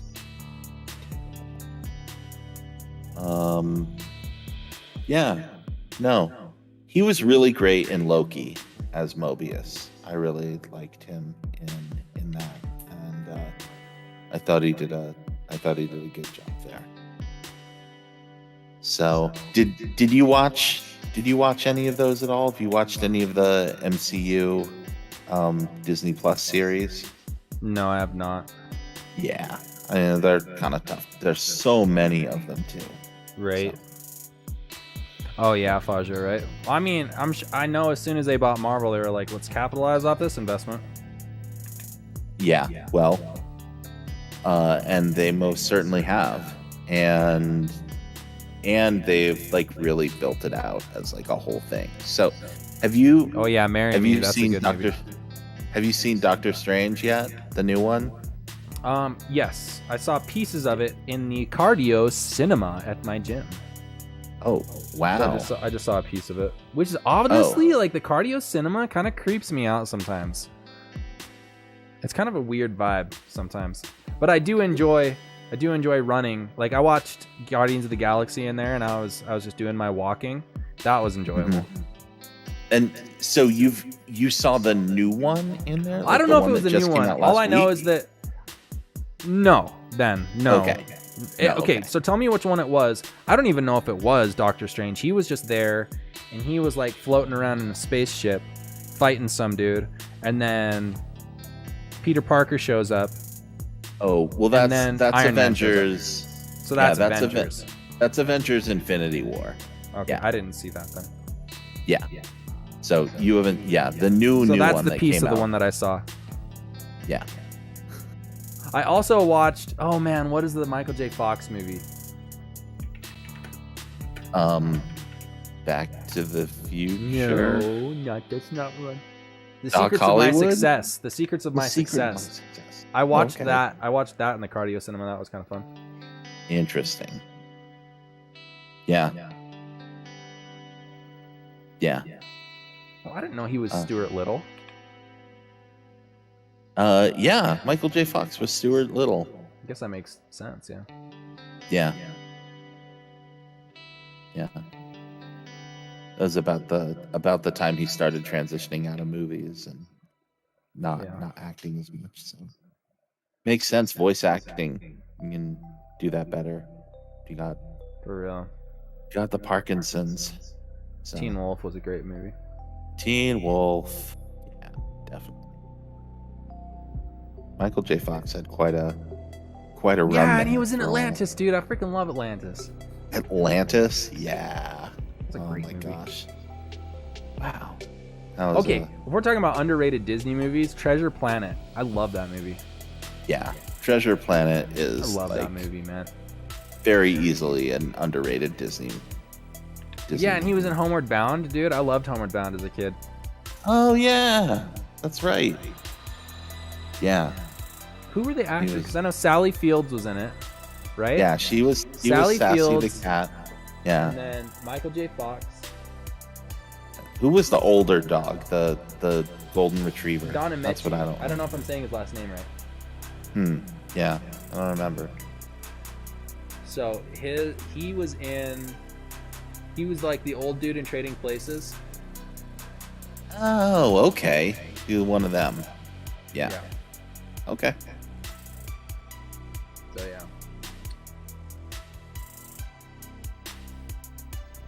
Those are some That's good awesome. movies. Those are fun. Homeward Bound. Yeah, those are fun. I like those. Good childhood memories. Oh, totally. It's so funny, like, thinking about the fact, like, how deep I am on the MCU and, like, how much of my brain, like, is taken up thinking about all of the Marvel movies and TV shows. And you're like, I don't know, Doctor Strange was on a spaceship and then, like, Spider-Man showed up. I don't know what it was. I saw, like, part of it. I'm like, and I'm like, get to the hot tub. I, There were some girls in there. like, I know exactly what movie that was, and I know exactly the part you're talking about. You know what I miss? You know what I miss is DVDs with special features, man. That was fun. I do miss some special features. There were some of those that were really, really good. Mainly the behind the scenes. Yeah. I like the behind the scenes ones. On Robert Rodriguez's early DVDs, he did things he called like 6-minute film school, and then that's cool. And he just like talked about like, here's how you can like DIY these sort of shots yourself if you want to make your own movies. And then on like Once Upon a Time in Mexico, he had one that was a 6-minute cooking school. And he talked about it, and he just like shared the recipe for there's this scene where Sands, the CIA agent played by Johnny Depp, like goes in and he's like, I order this at every single Mexican restaurant that I go to. And this is so good. When I'm done eating it, I'm going to go in the back and shoot the cook in the head, because no one else should be able to eat this after I do. Bear the It's Greeter so says, good. when Treasure Planet was in theaters, my siblings and I happened to have the theater to ourselves. That's cool. What are some movies that you've watched completely by yourselves? I watched Napoleon Dynamite with Cray Cray, and there was nobody else in the theater because it was before it blew up. Mm-hmm. And my mom knew because Tom Leffler, the principal, was one of her friends. And they were only playing it at Provo Town Center. They weren't playing it anywhere else. She's like, oh, let's go watch this movie my friend's in. And we thought it was hilarious. And we just thought it was going to be like a little movie that a couple people in Utah knew about. Yeah. Surely was not. Yeah. Well, and I don't know if Cray Cray knows this or not, but like, I almost went and like worked on Napoleon Dynamite. That's because crazy. A film shoot that What's up, that Leho? she How you and doing? I both did. I started talking to the director of photography, Mun Powell, and he's like, "Oh yeah, we're going up to Burley, Idaho, like for 2 weeks, and we're gonna shoot this movie. If you want to come along, like you could totally like be a PA, or maybe we could like have you do some other stuff." And he's like, you're capable. And I'm like, oh well, that's cool. And I thought about it, and then I'm like, the amount of money that they'd pay me is about how much I would spend to like get up there and have to like pay to live somewhere. And I'm like, that's just not worth it. And this movie sounds cool and all, but y'all just good luck. And then like I saw him at a party like 8 months later, and he's like, yeah, our movie got into Sundance. And I'm like, what? That's so crazy. He's like, yeah, it's so cool. That's wild. Yeah. Movies I've seen in an empty theater. Usually they're really terrible ones. I saw the movie Gods of Egypt, which is it's in the top 10 worst movies I've ever seen. It was so awful. But on the plus side, because it was an empty theater, I sat and like live tweeted it and didn't feel bad about the fact that like I was tweeting on my phone while watching a movie because I wasn't bothering. See you later, Leho. Face Suplex, I'd let you come on, but we're probably gonna wrap things up here pretty soon, and I think it'd be kind of rude just to bring you on and then kick you off. I think Cray Cray and Faja tapped out. They lasted a long time. They were here for a while. Yeah. I appreciate you staying on for so long. It's been awesome. Yeah. And you're Totally welcome happy to come be here. anytime you want. As much self-promotion as you'd like, go for it. Well, it's just fun hanging out. So Yeah, I agree. Just playing some old PlayStation games, just like back in the day. yes, indeed. Although I'm a lot less entranced by Tiger Woods than you are. You just are in like a Zen mode with this. It's what it is. I don't have to think about it at all. I can really. It's just pretty much like I'm having a hangout, a podcast with my brother, and I'm just pressing a stick back and forwards. Yeah, that's not too about bad. it. That's not too bad. Because like if I was playing Road Rash right now, I would be like 100% laser focused on the game because that game is so hard. Yeah. So that's nice. Good that you can get you can just turn your brain off and just do it. Yeah. Trying to think other movies I've seen a bunch of movies by myself just because I often like going to see weird movies at odd hours. I've been in almost empty theaters a couple of times. I saw this really great movie called Sorry to Bother You with only 2 other people in the theater. And I felt really bad. They're still here. They didn't tap out. They're still here. Still here. All right. Tap out before them. Yeah, I've got 11 1,000-word articles I have to finish. Whoa. So I'm gonna get cracking on that pretty soon. Yeah, but that side work, we're throwing it all back into the channel. I'm not spending it on cheese doodles. I love cheesy poofs. You love cheesy poofs. We didn't like cheesy poofs. We'd be lame. And I love how they just took the lame part. And he's like, "Oh gosh, did you see me on the TV? All right, How's that best? yeah, You guys. you guys, oh, you're the best." You guys, I just heard. They made a Chim Pokemon video game. They made a Chim Pokemon video game, you guys. Oh man, that's such a bad episode. That's great. It's so funny, man. Yeah, anyway, when I saw Sorry to Bother You, it was me and only 2 other people in there. And I'm not usually a movie talker. I normally don't talk at the movie. But there is a point in this movie, and anyone who has seen that movie will know what I'm talking about, where something incredibly crazy happens. And I literally just went, what the F?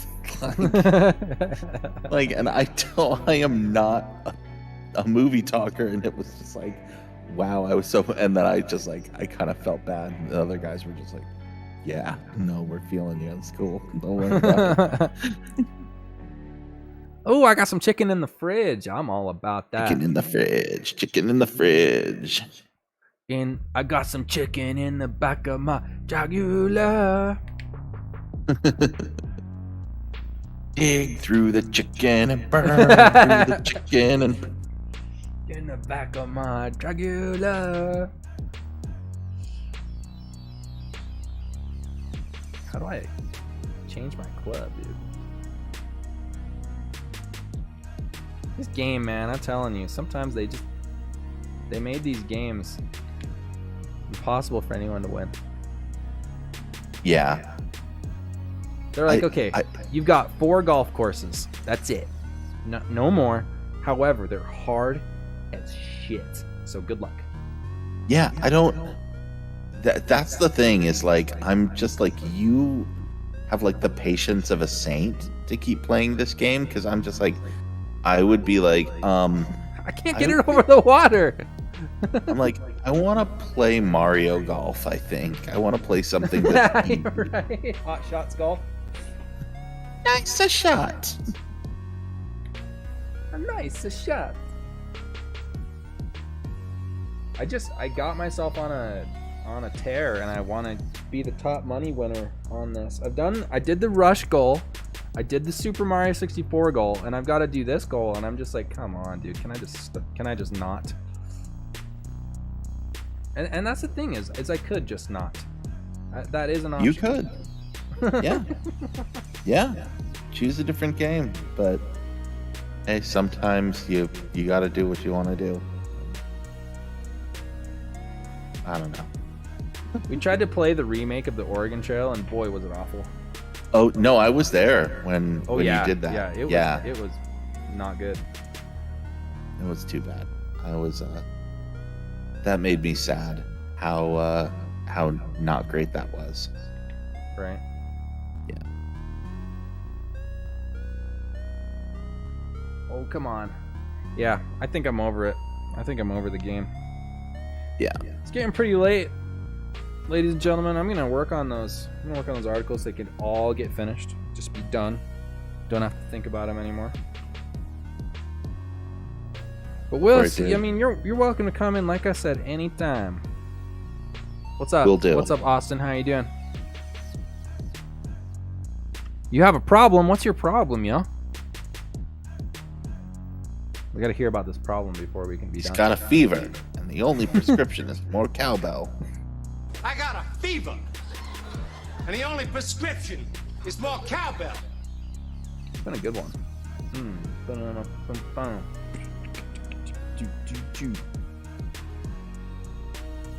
trying to hear what his problem is. I can't leave when a homie's got a problem. He needs more cowbell. Just exclamation points, dude. Right, Michelle? So tell me more about your plans your potential plans for coming to Utah.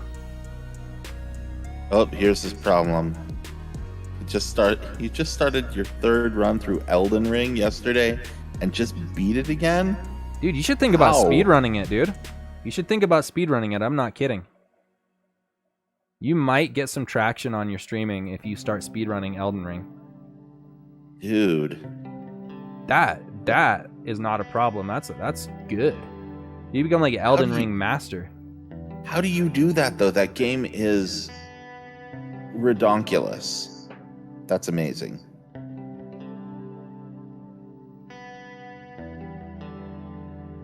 That's crazy, dude.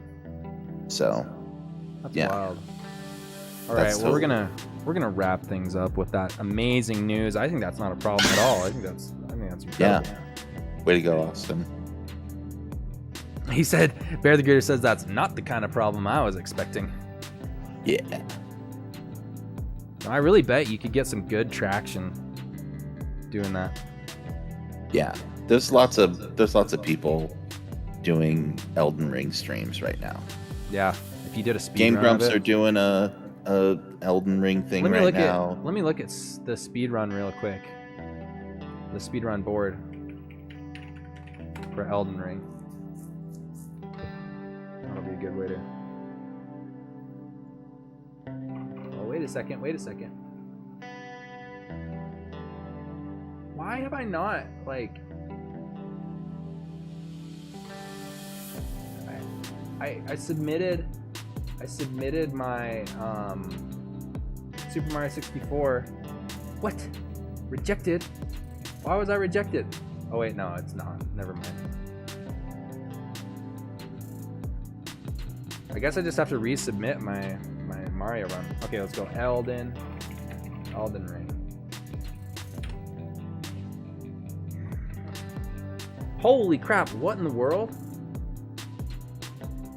Dude. The gold medal on Elden Ring is 25 minutes right now. What? There's got to be some glitch. That's broken. Yeah. I mean, let's go. That's amazing. But like, jeez. That's wild.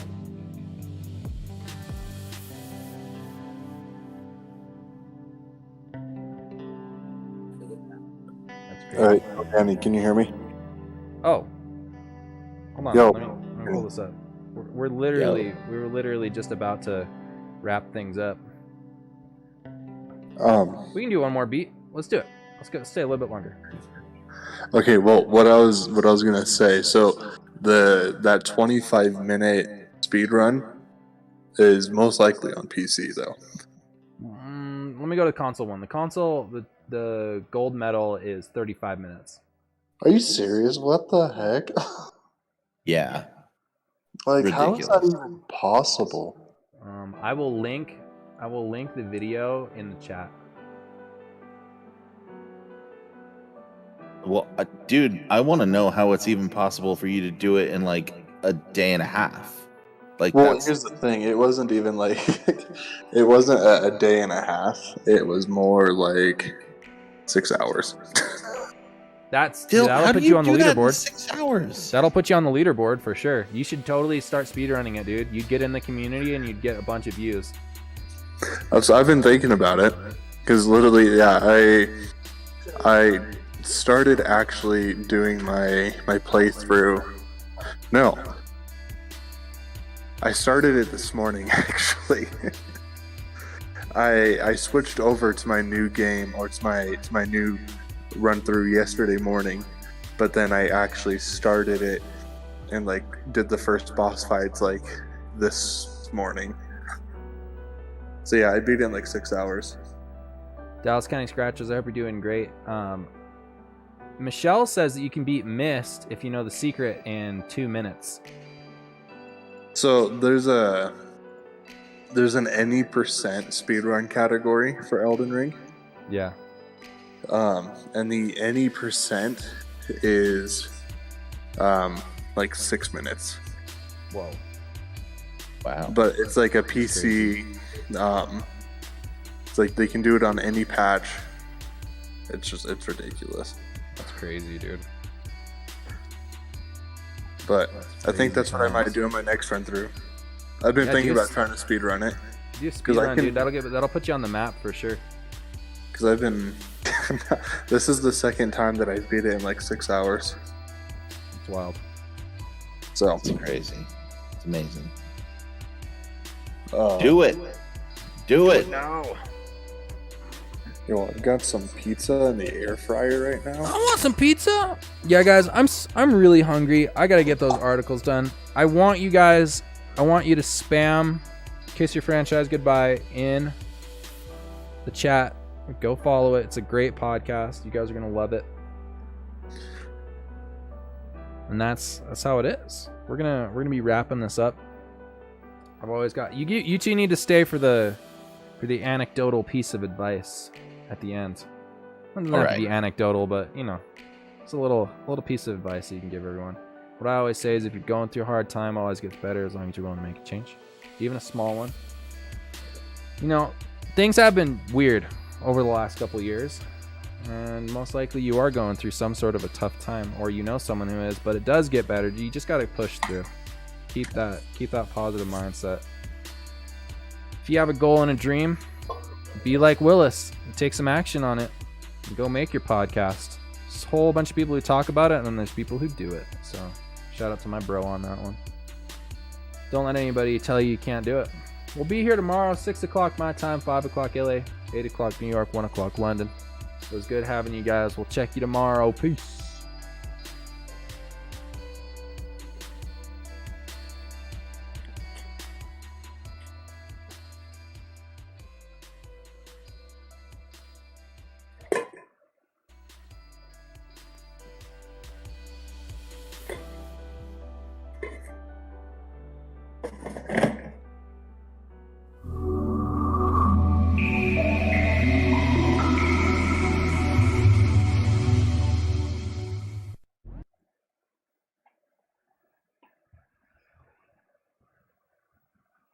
Now, my piece of advice is a waffle maker is for waffle batter. It's not for your hand. It's not for someone's face.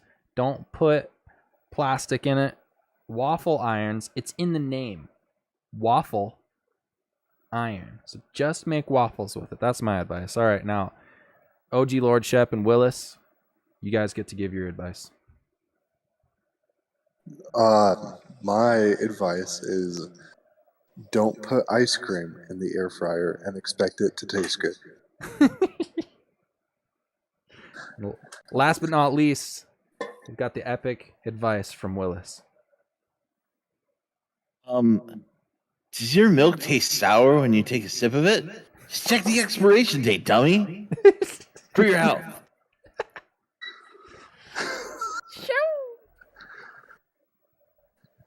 Have a good day. See you tomorrow, everyone.